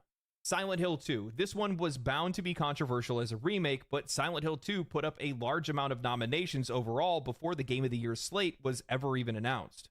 It did not, however, land an actual Game of the Year nomination itself, which was a bit of a surprise. Dragon Age: The Veilguard. There was some theorizing that games journalists would rally behind this game to get it nominated, but despite its solid enough reviews and many Dragon Age fans enjoying it, it's not exactly a product similar in the full-on glory days of BioWare, and as such, it did not land a nomination. Legend of Zelda: Echoes of Wisdom. Certainly a departure from the traditional Zelda game, but still a... Didn't Inquisition win at the Game Awards 10 years ago? A bit of a surprise that it didn't represent Nintendo on the Game of the Year list. I suppose it's not a mainstream entry, but you don't often find Nintendo missing out on a best game contender during a given year. Tekken 8. A 90 Metacritic score might normally guarantee a placement on the list in most years, but Tekken suffers from being in the relatively niche fighting game genre where it will unfortunately be overlooked by most voters. It's likely a favorite for best fighting game of the year, obviously. Now that we've gone over the summaries, a few of these games stand out amongst the rest, and they've caused quite a bit of criticism. People corrected me. It's a poker game. Helldivers 2 not being in the running, Silent Hill 2. Matter must be behind a little bit. While a remake was still received incredibly well, Balatro is an indie hit that many haven't heard of, but it still made the list, and Dragon Age: The Veilguard, for all of the praise that it got, ended up just being in the accessibility category next to Diablo 4, which, let's be real, that's more or less them just thanking them for coming. I'm genuinely shocked that Palworld wasn't mentioned anywhere, and, well, then again, the media really torched it. It's early access. That's why Palworld wasn't mentioned, and I don't think it should be. Shrouded wasn't mentioned. Palworld wasn't mentioned. I don't think any game in early access should be nominated for anything, unless you want to say best early access game and make it a category. That game on release, but the biggest sore thumb is Elden Ring: Shadow of the Erdtree, a DLC. This has to be the first time ever that we've ever seen a DLC creep into the category of Game of the Year, and people have been talking about it. While most people seem to generally agree that a DLC shouldn't be in the running for Game of the Year and are upset that it likely will push out whatever their favorite game is, there are some in game development. Look, I'm okay with Balatro being there, Water. What I'm saying is, it's very funny to me. It's same thing happens in the movie industry, right? You'll hear about the big movies that come out, right? But then there's like a small movie you're like, I didn't even know that existed. And that's why it's nominated. It was literally made to just become an Oscar nomination because that's what they made that movie for. Get recognition, boost up the director, the producer, the actors for that thing, and they push it up, right? That's the role that people were looking for in the movie industry. I'm not saying they're doing the same thing here. I just think it's weird that the people that voted on the games in this game, the Game Awards, all the publications out there, not one of them had a review of Balatro. Like, the biggest ones out there, never heard of Balatro until maybe like a month and a half ago. Not even. I heard it 2 weeks ago for the first time.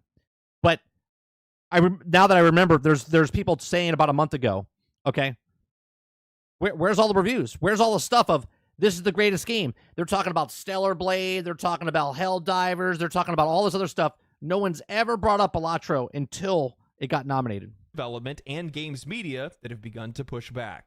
As an example, Greg Miller of Kinda Funny Games tweeted out saying DLC should be eligible for Game of the Year. This is such a bad take, okay? Greg Miller says DLC should be eligible for Game of the Year. It's a game. It's a game that people played this year. If it is, that's good. It should be honored. I'll take that last one. It's that good, it should be honored. Yeah, it should be honored. No one's saying it shouldn't be honored. They're saying it shouldn't be in for Game of the Year because it's DLC. Right? Yeah, it should be honored. It should be in DLC just like Phantom Liberty was last year. Right? Just like Phantom Liberty was last year. Phantom Liberty was not in the Game of the Year category. It was in the ongoing game category, which was still funny because it shouldn't have been there either. the year. It's a game people played this year. If it's that good, it should be honored.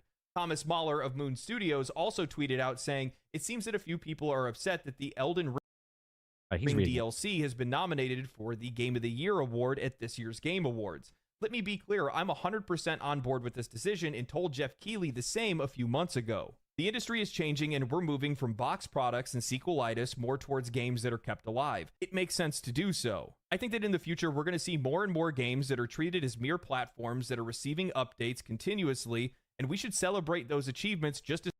Make a new category. Imagine that. If it's adjusting and changing, then make a category. Make a category for the new way it's going. Category for best ongoing game, best DLCs, best expansion, best season pass, best battle pass, whatever you want to do. But just don't take a DLC and throw it into Game of the Year nomination when there's brand new games that are coming out this year, not extensions to games that have already won. As much as we are celebrating entirely new products. Now, I could go through a ton of other examples. A lot of the conversation is revolving around the exact same thing, but I just want to say that the quality and vastness of the content is not in contention. Shadow of the Erdtree was exactly what fans wanted and more. It's one of the biggest highlights this year. It was one of the things I was looking forward to playing most this year. With that said, it doesn't matter if Shadow of the Erdtree was 4 times the size of Elden Ring. It's a DLC, not a game. You have to own the base version of Elden Ring to play it. It's not a standalone title, and from my perspective, this sets a bad precedent not only for the Game Awards, but for the industry, especially because now we are just normalizing games, especially single-player games, becoming a continued platform that is recognized for the same achievements as newly minted titles, developers making brand new games incurring significantly more risk in doing so. They're not just continuing a game that's already successful. DLC is released every single year for an assortment of games. There is no reason that there shouldn't be a category for best DLC or for the games with the DLC Exactly right. to be included in best ongoing game. Are we supposed to believe that making a DLC is just as challenging as creating a new IP from the ground up? So from my perspective, it actually feels as though Shadow of the Erdtree is more or less a proxy that was put in place to block the nomination of something else entirely. Whether that was Space Marine 2 or Helldivers 2 or maybe even Dragon Age the Veilguard. Now, I realize this is... Vandal says, Jeff ain't got no time for new categories. He has $500,000 commercials to show. Cha-ching, baby. It's just silly to me. There's some categories that don't even need to be there, right? There's some categories that don't even need to be there. And then they could take categories like remakes, remasters, season passes, battle passes, whatever they want to do, right? You could fill up a whole category with season passes, for sure. You can fill up a whole category with DLCs. Think about this. You could put Destiny in the DLC. You could put Erdtree into DLC. What other game had DLC? I can't think off the top of my head. There's at least 2 or 3 other DLCs that came out this year.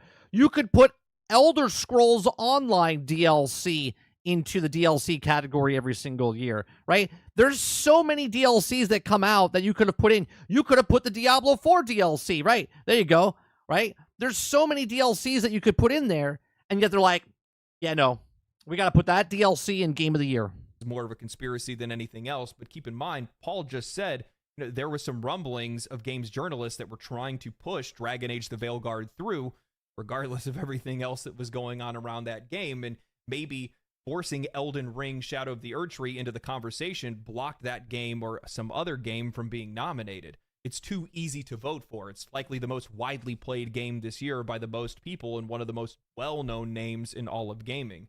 It would be like if Baldur's Gate 3 released a DLC. It would be the exact same thing because it's the most popular game. It's one of the most talked about games and everybody has seen it, especially if we're talking about the panelists that they've included in this, and we're going to talk a little bit on that. Yeah, the DLC for even Final Fantasy Online, you could put the DLC in that. You could put New World's DLC into that. That as well, but I've seen a lot of chatter about Balatro specifically. While there's been some people pointing out Shadow of the Erdtree, a lot of it's actually been pointed at Balatro and saying that it doesn't deserve to be on the list. And while I think you could maybe make a case... I don't know what he's going to say. I don't know anything about Balatro. But I do know Balatro is a video game. And this is a Game Awards. So it doesn't matter if it's a mobile phone game. It doesn't matter if it's a live service game. It doesn't matter if it's a free-to-play, pay full price. Doesn't matter. It's a game that someone created, so it should be up for, if that's what they choose. right? So when people look at it and go, well, it shouldn't be up there. Why? Because of graphics? Because of the simplicity of it? Because of it's not a AAA game? Like, why shouldn't Balatro be up there, right? I know nothing about it, right? So it's a game. It's up there. I don't care if it's mobile. I don't care if it's made on a watch. I don't care, right? If people like it and it's nominated because it's a good game, make a game, sell a game, then it should be up there, regardless if it's a AAA, AA, independent, whatever. For some of the other indie hits that came out this year, the game deserves its nomination. For the people that are out there that are just thinking that the game is purely poker, I'm sorry. You haven't played the game. You have absolutely no idea what you're talking about. The amount of people that are trying to minimize this game while saying that all the other games are that much more innovative and creative when they're quite literally just copies of other games themselves is ridiculous to me. It is. And plus, on top of that, I just personally really like the story of how the game came to be in the first place. Guys working a part-time job or a full-time job while he, at the exact same time, is working on a game for like 2 years, trying to put this together by himself to make a portfolio so that he can get a job in game development. The game explodes. Honestly, I don't know what the story is behind that, but what he just said is pretty interesting. But that means absolutely nothing in the overall picture of, I'm not voting for Balatro. Like, if I had to pick Balatro, be like, well, this guy's working 2 jobs and trying to get it through. That wouldn't matter. You're voting on what the game is, not what it took to make. You see what I'm saying? There's a difference, right? It doesn't matter if it's one guy working on it or 100 people working on it, right? Is the game good? Are the mechanics good?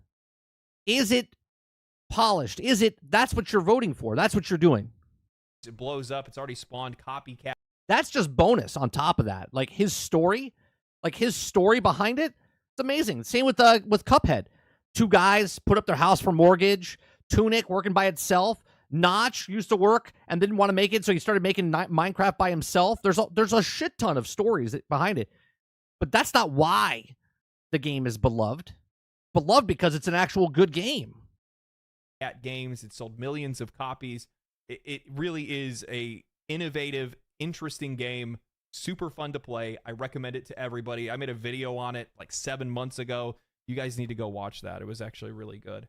But it's one of those games that I definitely think does. How come Minecraft's not nominated for best DLC? They've been supporting that game for 12 years. They have new content all the time. Deserve its spot. With that, patches, whatever you want to call them. That said, I will say that there is some serious inconsistency with some of these nominations. And I think the reason why is because of how these awards are being conducted. Not only is it some of the changes that they made, to their website, to their rulings, to the games that could be nominated, but it's also the paneling. And I understand why players are upset about a lot of the nominations or how this is being handled, because they don't feel like they're being represented. To be honest with you, with some of the things I've seen people talking about, well, they don't want to see you represented. Ever. In an article from the Gamer... All right, what's this? This is like the second half of the video. The Game Awards has bigger problems than Shadow of the Erdtree. Titled, The Game Awards has a bigger problem than Shadow of the Erdtree, the writer Stacey Henley effectively hand-waves the players' questions and criticisms, saying that the rules haven't changed last minute, and these awards were always going to be controversial. While at the Look, you're always going to have a moment in any kind of award show because people's opinions come into effect.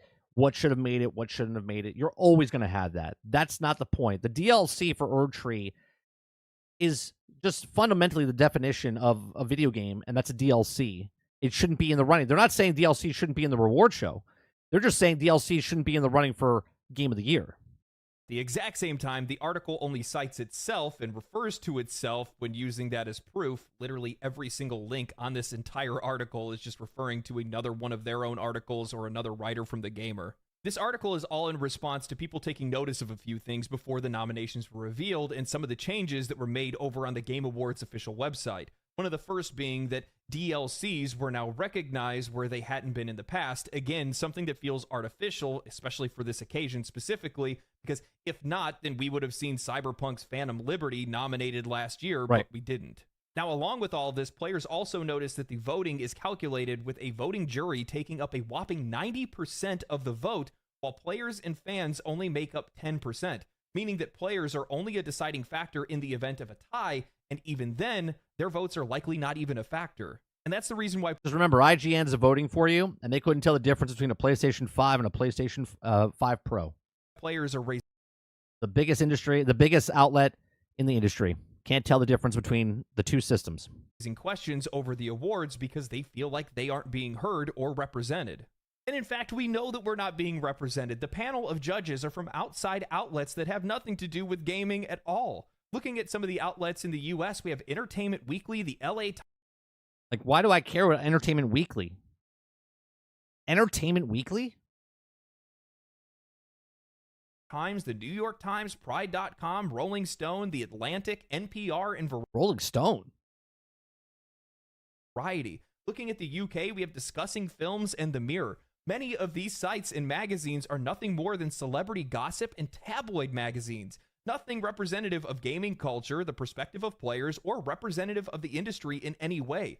I'll be straight with you guys. This makes no sense to me whatsoever. I know that Jeff Keighley has been pushing for the award show to be more like the Grammys or something like that, upping the ante each year, but this feels like groveling at Hollywood's doorstep more than anything else. Jeff, we're winning. Our industry dwarfs music and television by a country mile. We do not need their approval, and frankly, the last thing that any video game player wants is Hollywood's influence in the gaming industry. Henley chalks up the awards being controversial no matter what because of... Yeah, they changed it the last second, though, Mo.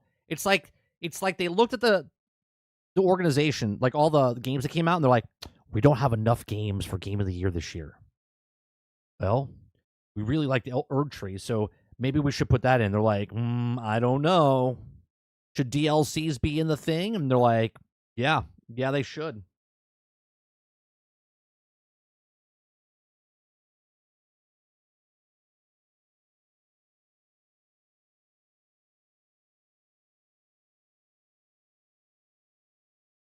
I have the best wife in the world.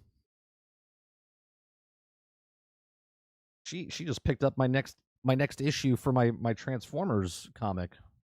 Sweet. I wasn't gonna go pick that up today, but she took that away from me. But she brought it to me, so that's even better.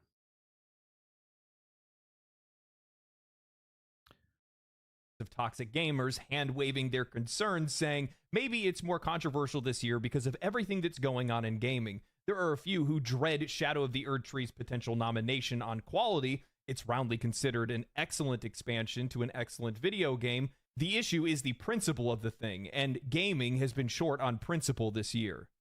A groundswell of toxicity has risen unchecked this year in gaming. It has an outsized influence. I suspect that the people who voted for it had no idea it was DLC, which is the problem.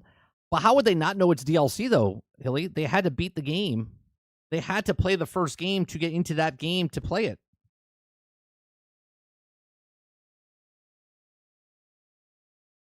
In the YouTube algorithm and on X, the Everything app, as long as it aligns with Elon Musk's increasingly erratic views. But it is still disheartening to see gaming companies shove their fingers in their ears, though it's impressive that they manage to do this while their heads are buried in the sand at the same time. I don't expect Keighley to address this on the show, and I don't think he could say anything to help, but his stay out of everything attitude will not wash this time. He'll be in the meat grinder with the rest of us, and it remains to be seen how a man buoyed by populism and never having a public opinion beyond loving a video game deals with that. She then goes on to say that if Black Myth Wukong and Stellar Blade don't sweep the awards, then gamers are going to feel like the entire thing is rigged. And after stating, well, no, I think if Elden Ring wins, then it would. I think if Elden Ring wins DLC, the DLC wins Game of the Year, I think you could say it's rigged. Because they changed the rule right before the Game Awards show announcements. And then if it does win, people will be like, well, saw that coming. When these folk demand Black Myth and Stellar Blade sweep the board, I see replies like, what about Final Fantasy? What about Astrobot? What about Metaphor? What about Infinite Wealth? What about Dragon's Dogma? What about Balatro? What about 1000 Times Resist? And the reply I see from these apparent fans is always the same. I haven't played most of them. These people don't even have opinions on games. They just like being mad. They're the only people who ever cared about Dustborn or Unknown 9, and yet they parade around their heads as if they bested Rob Stark. If this campaign had started a few months earlier, Hogwarts Legacy being snubbed at the Game Awards 2023 would have been huge news. It was huge news. What is this person talking about that's writing this article? Hogwarts Legacy being snubbed at the Game Awards was huge news.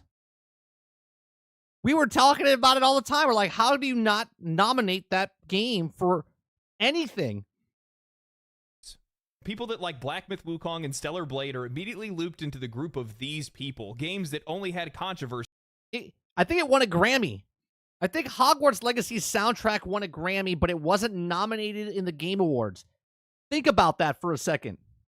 Because it was manufactured by games media, and the players felt that they had to stand up to protect those games that they love and enjoyed, and they want to make sure that those games are recognized.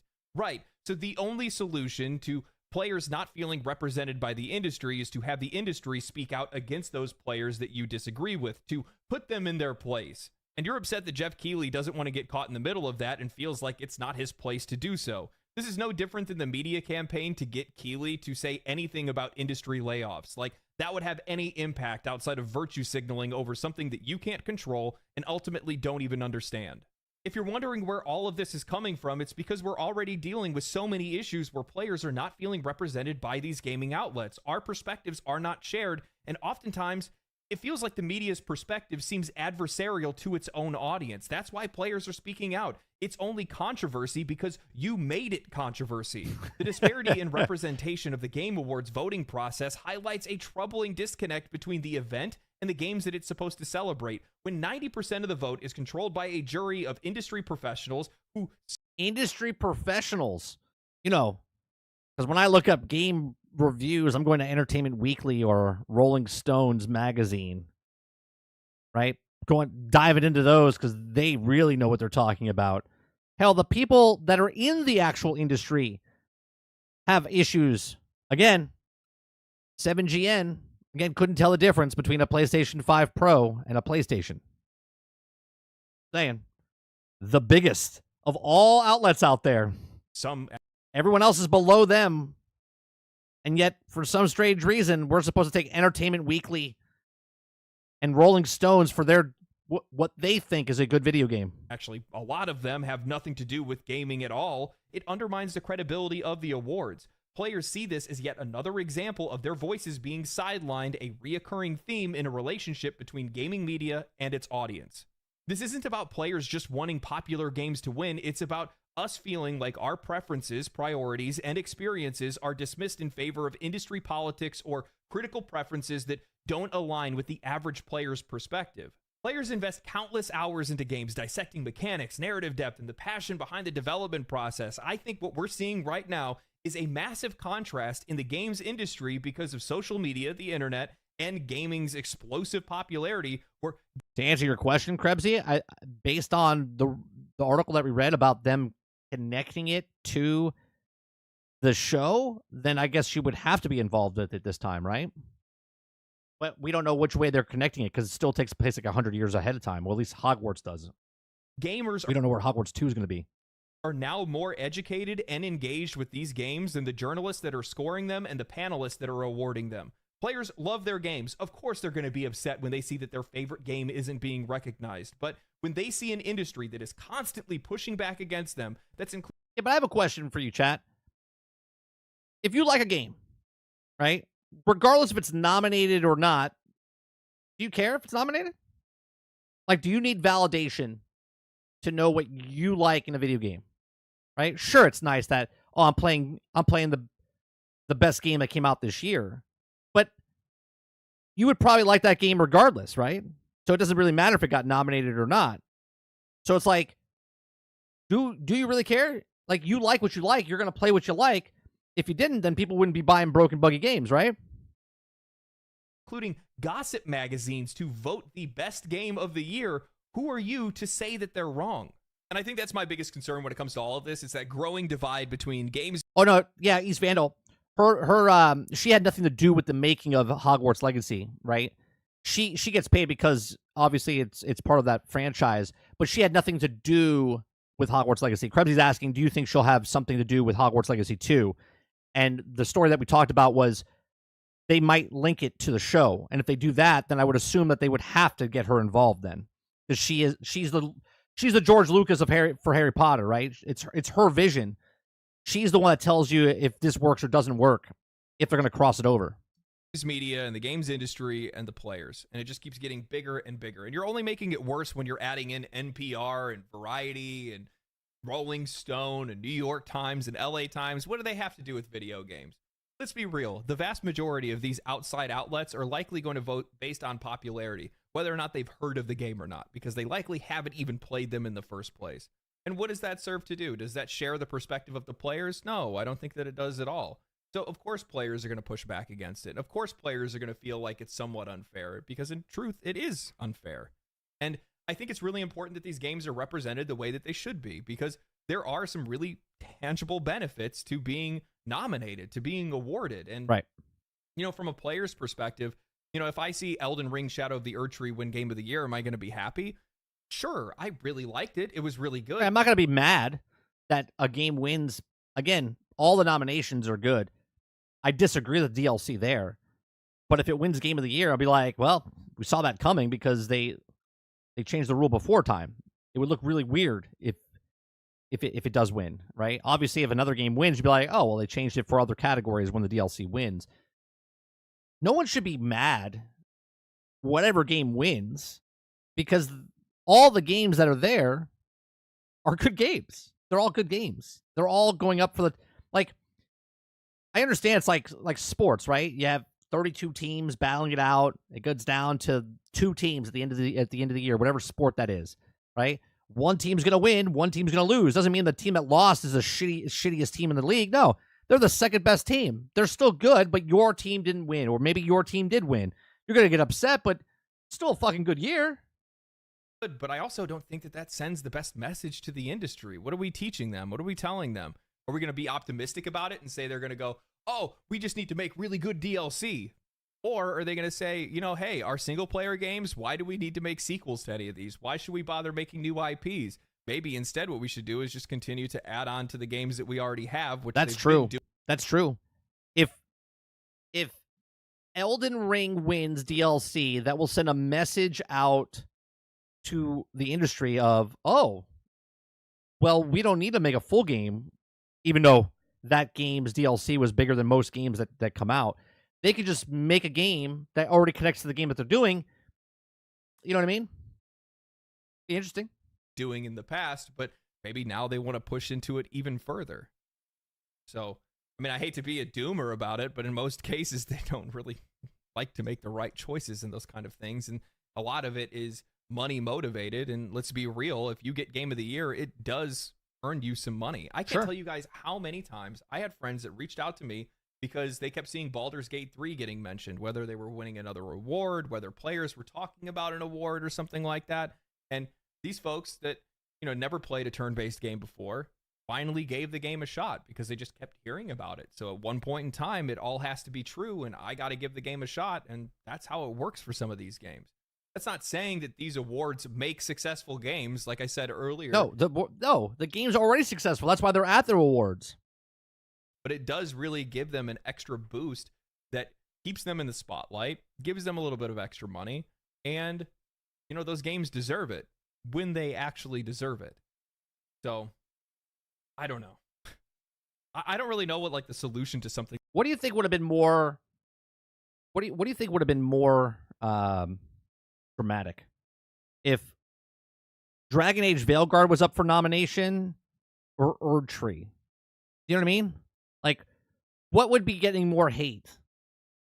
Veilguard or Erdtree? I think Erdtree would still get shit on because it's DLC, even though it's a great game. But Dragon Age, the masses didn't like it. The masses didn't like what the game was. Now, Dragon Age came out, and it wasn't broke or buggy. It was actually stable game. It's just people didn't like what it was. Like this is either, because I don't really see the Game Awards somehow getting closer to the perspective of the players. I mean, this whole 90 versus 10% thing is just the problem with the 90-10, if you put it the reward show where it's just, I don't know, what do you want to do, 50-50? You know there's people out there that would automatically make 15 accounts, 100 accounts, just so they could vote for their favorite game. And if the people have more of a sway than the actual outlets do, because they're probably only doing one vote per person or whatever, putting it to the public, you would have such a sway and manipulation of the system, and that would be worse, in my opinion. Right? That'd be worse in my opinion. See to me. It would be interesting though if they did something along the lines of like what Rotten Tomatoes does, where you see like the reviewer score and then you see like the person, like the population score, because then what that would do is like, so they voted for their thing and they should, maybe not official, maybe it's not on official the site, but it shows what they voted for and then it shows what the people voted for. That would be very interesting to see. Why do you even have us vote if that's the case? Because 9 times out of 10, our vote doesn't matter. Right? Well, I guess it's probably not really exactly how the math works, but I would guess that the vast majority of times our votes don't even really count. I would almost bet that they probably don't even check it to begin with. Why would you? They're not even necessary at that point. And yeah, I don't know. Anyway, tell me what you guys think. One of the other things I'll bring this up to before I finish. Looking at some of the awards and some of the different nominations, things don't really make a lot of sense. Because looking at like ongoing games as an example, how is Diablo 4 voted for best ongoing game, but we're not seeing Warframe as an example, or Path of Exile? Yep. When those games are not only more popular, but more. Maybe it's because they're free to play games. Maybe the nominations are they're racist against free to play games. Maybe that's why they're not on the list. Successful and also more liked by their community. Well, Genshin Impact's on the list, isn't it? That's a free to play game. Isn't Genshin Impact up for nomination in one of the categories? I mean, Path of Exile is an example. They've been developing and continuing to support the base game while they're making a new game, and then plan to still support both equally in the future. How are you not showing some love, appreciation? Yeah, but Fortnite's free to play, but Fortnite's part of Epic, and Epic has their hands in a lot of things. Right? You're not just speaking of Fortnite the game, you're talking about a company that's behind the game of Fortnite. Shining a spotlight on that, especially for the kind of value. We're not talking about an independent game that's just there. Right? We're talking about a massive corporation behind that name that it brings to the players, the kind of appreciation. You're talking about a company that owns basically the game engine that everyone's using for these games. So you don't want to piss them off. You throw the dog a bone every once in a while. You know what I mean? You're like, yeah, put Fortnite in there. Yeah, for sure. Ongoing game. It shows to the players. I saw Asmongold recently brought up another Crab's Treasure for games of impact because of how well it does, environmentalism and things like that. Metaphor would be another really good example of a game that could make it into games of impact. It's one of the very few games in the last few years that I've seen be able. I still have to watch it. I haven't watched the Path of Exile 2. I was going to watch it today. Maybe we'll watch it tomorrow on stream. I haven't seen it yet. To cover a topic like diversity in the right way. Anyway, hope you guys enjoyed the video. If you guys did, share the video with your friends, like the video, subscribe to the channel, comment down below. Let me know what you guys think about the Game Award nominations. Did your favorite game make it up there? What game should have been up there? What game shouldn't have been up there? If you say Balatro, you're banned. Stay cool, stay righteous, stay safe, my friends. Go give the links down in the description down below. Go check it out. Give it a link. Give it a like. Sorry, I gave the link. You go give a like. So going from that story, moving right along, we're talking about War Never Ends. Sony is working on a handheld console to rival Nintendo Switch. This is funny to me, right?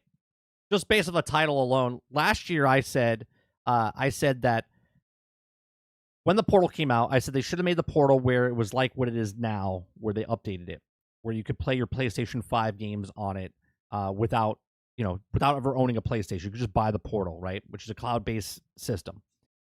Down the road after, I said that they weren't going to update it because when it came out, it wasn't like that. I said, I doubt that they will update it. And I was wrong on that, where they put the Wi-Fi or whatever, make it a cloud-based thing. I said, because they're going to make another handheld device, which then comes back to this, right? So 7 months ago, there was a patent that came out, and we talked about it and said that they're going to make another device. And I said, this is how PlayStation is going to do it, right? Because one of their competitors, because remember, Sony has never been compared to Nintendo in any way, shape, or form. And I said, now that Xbox is outside the realm, right? They're doing their own thing. They have to go look for competition, because if PlayStation's left there alone, they have no one to compare it to. So now they're getting close to the bench, not the benchmarks, but the price point of a PC, right? And now they're also going to try to compete with Nintendo, right? Because you got to link yourself to someone to make yourself better. Okay. So war never ends. Sony is working on a handheld console to rival Nintendo Switch. So a handheld console has been with us for decades now. Almost everyone has had one. The Game Boy back in the 1990s, and the scene is dominated by the regular tabletop consoles. But the last couple of years, handhelds have risen to the popularity of Nintendo Switch and Steam Deck. First of all, the Nintendo Game Boy, the 3DS, they've dominated the landscape the entire time. So let's not pretend that the Steam Deck and Nintendo Switch all of a sudden are dominating, because the Steam Deck has sold a fraction of what any of the Nintendo handhelds have sold in the back in the day. Okay, not saying that the Steam Deck is bad in any way, shape, or form. I'm just saying that Nintendo's king of handhelds. Okay, always have, always will be. Okay, and the fact that you can also game during your daily commute, be it for work, school, or anything along the lines of that, and as handhelds getting more and more popular, it lets you forget that you also have been better specs in each new release. Now, the Steam Deck is easily more powerful than a lot of these mid-tier PCs, but now it looks like Sony is planning to dominate the handheld scene as well. Sony is in the early stages of developing a handheld console, which we talked about 7-8 months ago. They had a patent.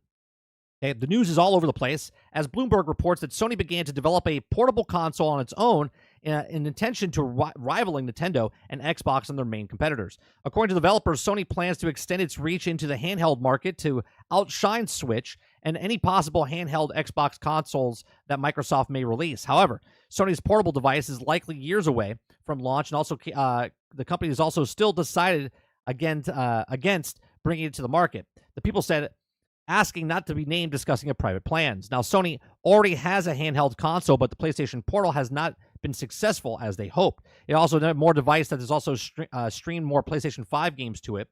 Okay, and they also a full-blown handheld console. Sure, it got an update and allows the PlayStation Plus premium users to play the games and also go cloud technology, but it's still a far cry from the regular handheld console. So if Sony really commits to the new console, they may actually see a rival Nintendo Switch. A healthy competition can be very beneficial.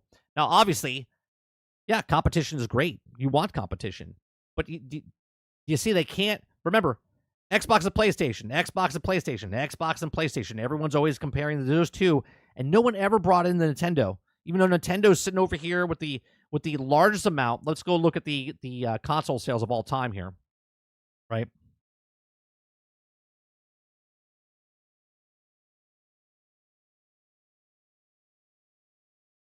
Okay, best-selling consoles of all time.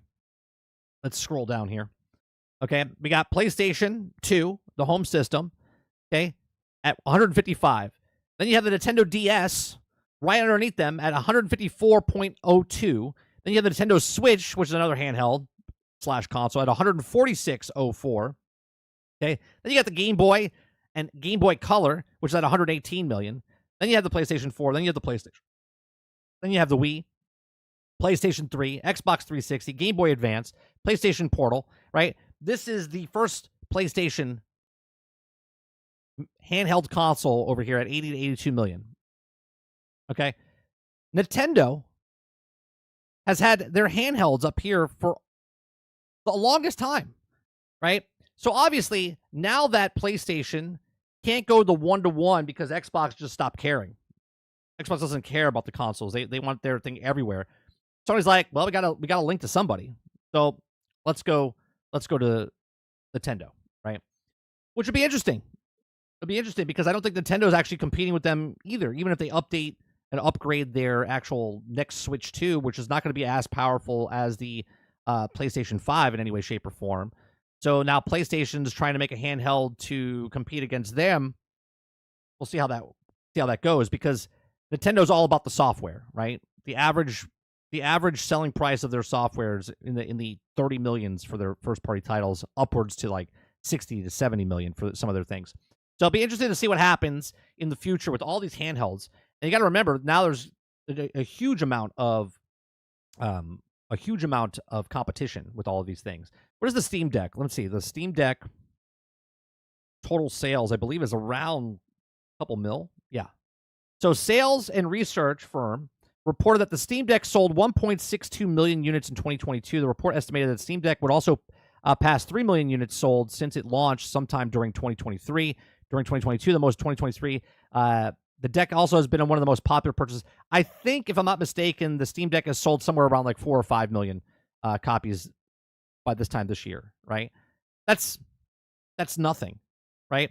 5 million, right? You got to go down. You got to go all the way down to here for a handheld device, right? Game Gear sold 10 million. Okay, that's back in 1990. Right? Do they have Steam Deck on here? How come Steam Deck's not on here? It's not considered a system? They have to update this. Okay. But yeah. It's look, people love the Steam Deck, but they're not even part of the market as far as handhelds go.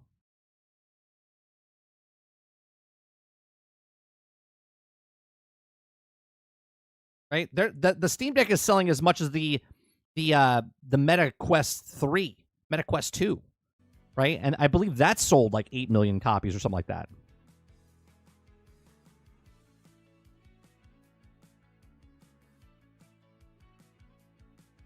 Altern says, does it mean that now my phone is better than my console since I can play my PC games GeForce Now, Xbox xCloud, and now PlayStation Plus Cloud? Yeah, I mean, if you like playing on the small device, sure. Right? If you're beaming a full computer to your cell phone and it runs great, why not? Game Boy, Switch, DS are all in the top 10. Both sold consoles. Yeah. Roadkill says your phone is definitely not better than the console, but it's probably pretty good. My phone sucks ass. Well, if you could stream, right? If you could stream from a 4090, computer to your cell phone, your graphics are not. It's only being a display device. Roadkill. It's not processing on your phone. It's processing it in the server in the cloud.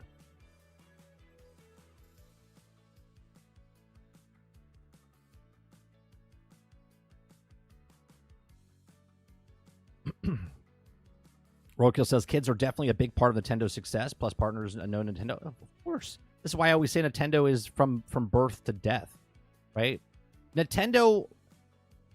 90% of families, when they get their kid a console, is probably a Nintendo very first console, because they know the games are safe.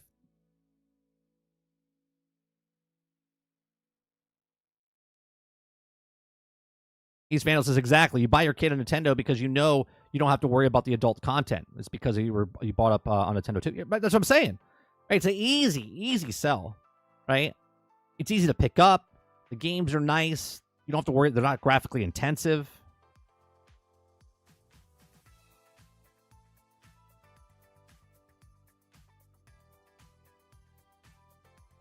They work for the most part, besides the last Pokemon game that came out, right? Most of their games are not broke, buggy, unfinished when they came out. They're usually done. It's amazing.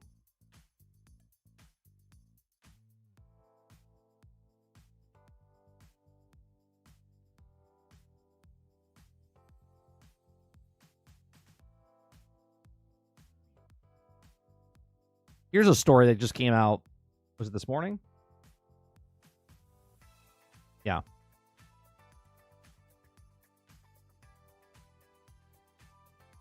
Yeah, the trailer's still coming out for the show, Artemis. All right, so Microsoft acknowledges that Windows' latest big update stops some Ubisoft games working. Nice. The update currently isn't rolling out until any PC players with the games installed. So Microsoft has acknowledged that its latest major Windows update has stopped certain Ubisoft games from working. Oh, for fuck's sake.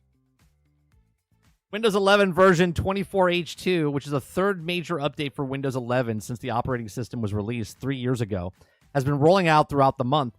Players with the access to update have been also noting that particularly those who have preview access since the summer, some of the Ubisoft games no longer work in the new update installed, and Microsoft has now acknowledged this. After installing Windows 11 version 24H2, you might encounter issues with some Ubisoft games' message to support site reads. This games might become unresponsive, like starting, loading, or during active gameplay. In some cases, users might also receive a black screen. According to Microsoft, the games that are affected by this are Assassin's Creed Valhalla, Assassin's Creed Origins, Assassin's Creed Odyssey, Avatar Frontiers of Pandora, and Star Wars Outlaws. Okay. To make sure that players don't experience these issues, Microsoft says it's applied a compatibility hold on PCs. There's also above games installed, meaning that the latest Windows update won't automatically roll out to them. Okay, we recommend that you do not attempt to manually update your version of 24H2 using the Windows 11 installation assistant. Okay, Ubisoft has released a temporary fix for Star Wars Outlaws for players who've already installed the update, but it notes that it's not perfect, and there'll still be issues until proper solution rolls out. So just like a normal day, right? Even just like a normal day. Just look, the game was broke, buggy, and unfinished, and then you can play it, but now it's broke, buggy, and unfinished system that updated, so you can not play your broke, buggy, unfinished games. I think there's an silver lining somewhere underneath there. Yeah, I was on that, East Vandal. I had to drive 28 hours back home because no flights were going out for 3 days. Yeah.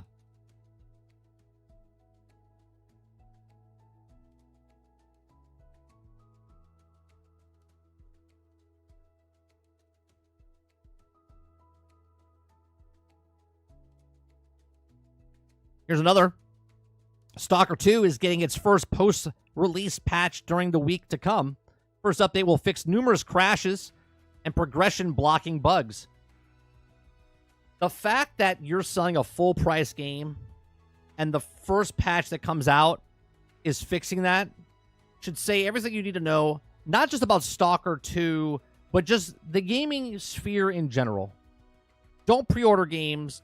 Don't buy games day one. Don't play it the first week, because obviously there's always going to be somebody out there that gets crashes or bugs. Okay. So developer GSC Game World posted message the game's the Steam page explained the first update will arrive during the week to come on both PC and Xbox. According to its notes, the patch will include numerous crash fixes, progression fixes, gameplay and balance adjustments, visual fixes, soft lock fixes, and UI improvements. This includes the issue of memory allocation failures, which previously caused the game to exit unexpectedly. You mean broke, buggy, and unfinished. Okay, as well as fixes to several bugs, blocking the main quest progression, NPCs getting stuck in objects, incorrect quest markers, and issues with the quest cutscenes. The update will also rebalance the price of weapons, which upgrades install compared to the price without upgrades, and will also tweak the NPC's behavior. We want to reassure you once more that we will also make every effort to constantly improve your Stalker 2 Heart of Chernobyl experience, and the studio concludes, we are truly grateful for your feedback and suggestions for improvements. I just want the game to work. I'm not playing the game myself, so I can't really talk if the game would work for me. But I just want the same level of, of effort here, where if someone's going to give whatever game it is, right? If it's your favorite game and it's this, and someone else's game is that this game gets held to the same standards of it's a broke, buggy game when it came out at launch, okay? And this has to stop. This has to stop. The game's coming out. Release the game when it's done. Do not release the game when it's not done. Right? Skull and Bones came out after 5 delays. Still came out broke, buggy, unfinished. Anthem came out, broke, buggy, unfinished. Assassin's Creed game, broke, buggy, unfinished. Battlefield, Cyberpunk, Sky, right? Fallout 76, right? What ones that just came out recently? Dragon's Dogma 2, when it came out, it had problems. Okay? All of these games are held to the same standards. Make a game, sell a game. Not make a game, wait for game, don't play game. 18 months later, finally patched the game, finally works. Fantastic game.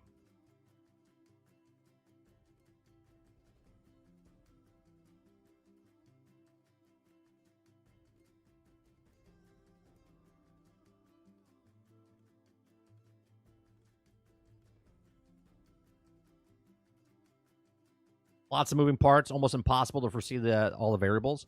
Are you talking about the Windows thing, or are you talking about games in general releasing, Vandal?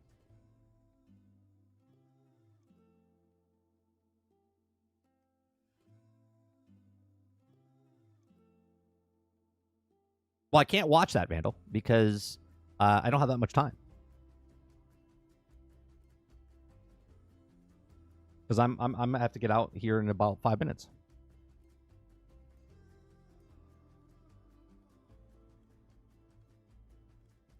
So I can look at that video later, and then we can maybe put it in the thing tomorrow, but can't do it today. Hence why, let me do my show.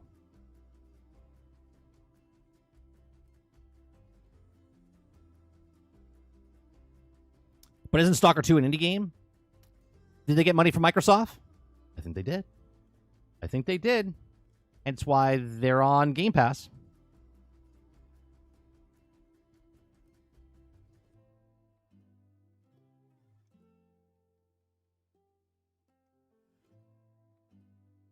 They didn't just magically get put onto Xbox because they didn't make money from them. They didn't magically get put on Game Pass because they, for their goodness of their heart.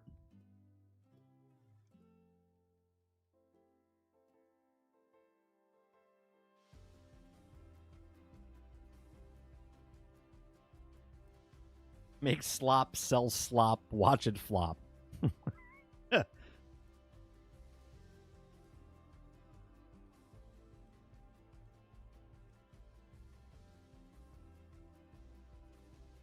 Yeah, I think tomorrow we'll watch the Path of Exile 2.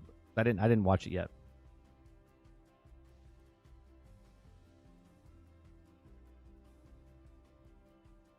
It's still indie game, just like any other indie game. Great. Do those other indie games come out and they're finished? I don't care who makes the game. I don't care what the game is. All I want is a game to work when they release it.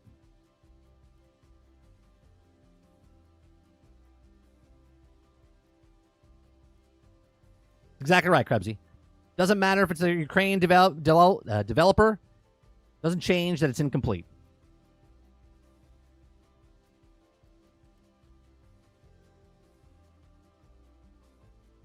It's an hour and a half? Ugh, that'd be a whole show.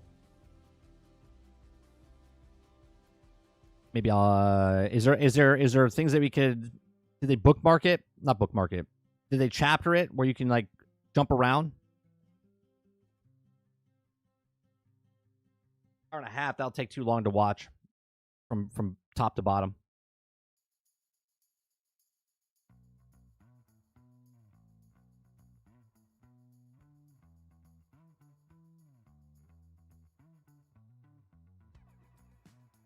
It is chaptered? Okay.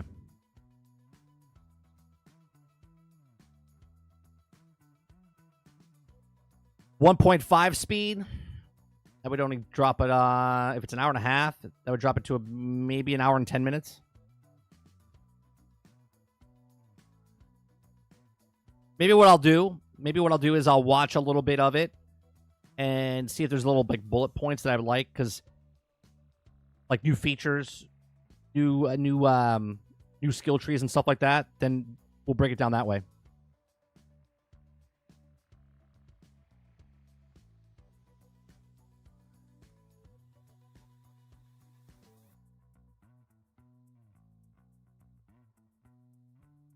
All right, let me see what else we got here real fast. Any other quick stories?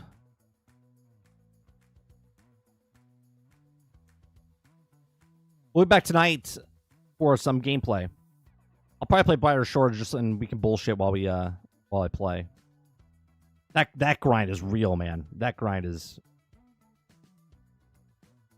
I just surpassed like I think 70 hours in that game.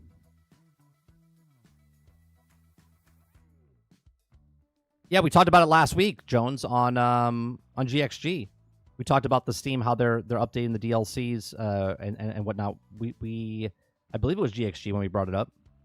It was a story that was submitted last week. I know you submitted it this week, but it was submitted last week. We talked about it last week.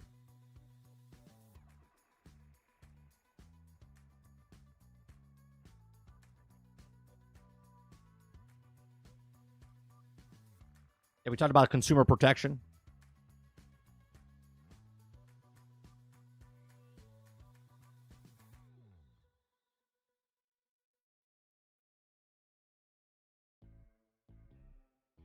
Right, well that's my thing, Krebsy. If I just go to the store, if I was a kid and my mom went to the store, my dad went to the store, and they just picked up a game, they don't know who the developer is. They don't even know who's making the game as far as who's publishing the game.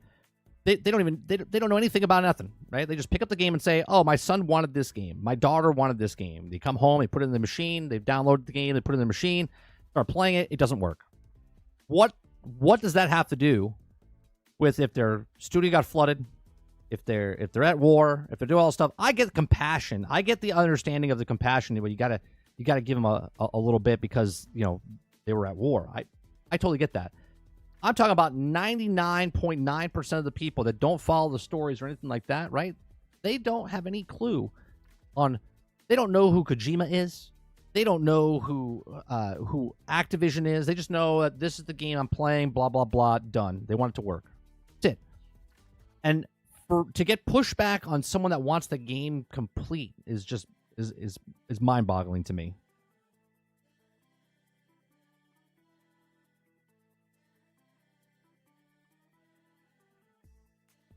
Yeah, Path of Exile 2 is going to be a free-to-play game, but right now they're putting it out there for people that have been most loyal. And then you can pay $30, I think, to get a Founders Pack or something like that. But the game itself is a free-to-play game when it comes out. This is just the early access type of thing.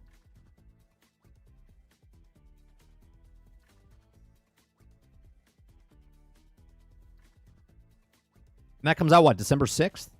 Right? December 6th is when Path of Exile comes out.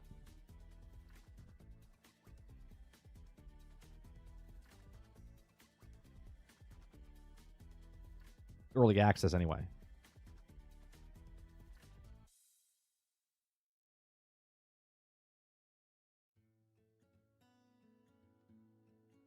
All right, nothing. I'm scrolling down Twitter. I don't see any kind of like news story here. Got a dev update for New World Ethereum. All right, we'll be back tonight, 8 p.m. Eastern. My son's off from school, so I'm going to go hang out with my son because it's a Thanksgiving break. Appreciate it very much. Hit that like button, hit that subscribe button. If you'd like to go above and beyond that, become a member as little as $5. We do live streams, uploads, podcasts, gameplay. This week's a short week because of Thanksgiving. I'll be going out of town on Wednesday, so there is no show on Wednesday. There is a gameplay show tonight. We'll be playing some video games. Come on by, hang out with us. We'll be back tomorrow morning for the morning show, The Daily Grind, and then tomorrow evening, and then that's it. We'll be back the following week. Appreciate it very much. You guys have a great one. Hit that like button, hit that subscribe, and I'll see you guys in the next one. Peace.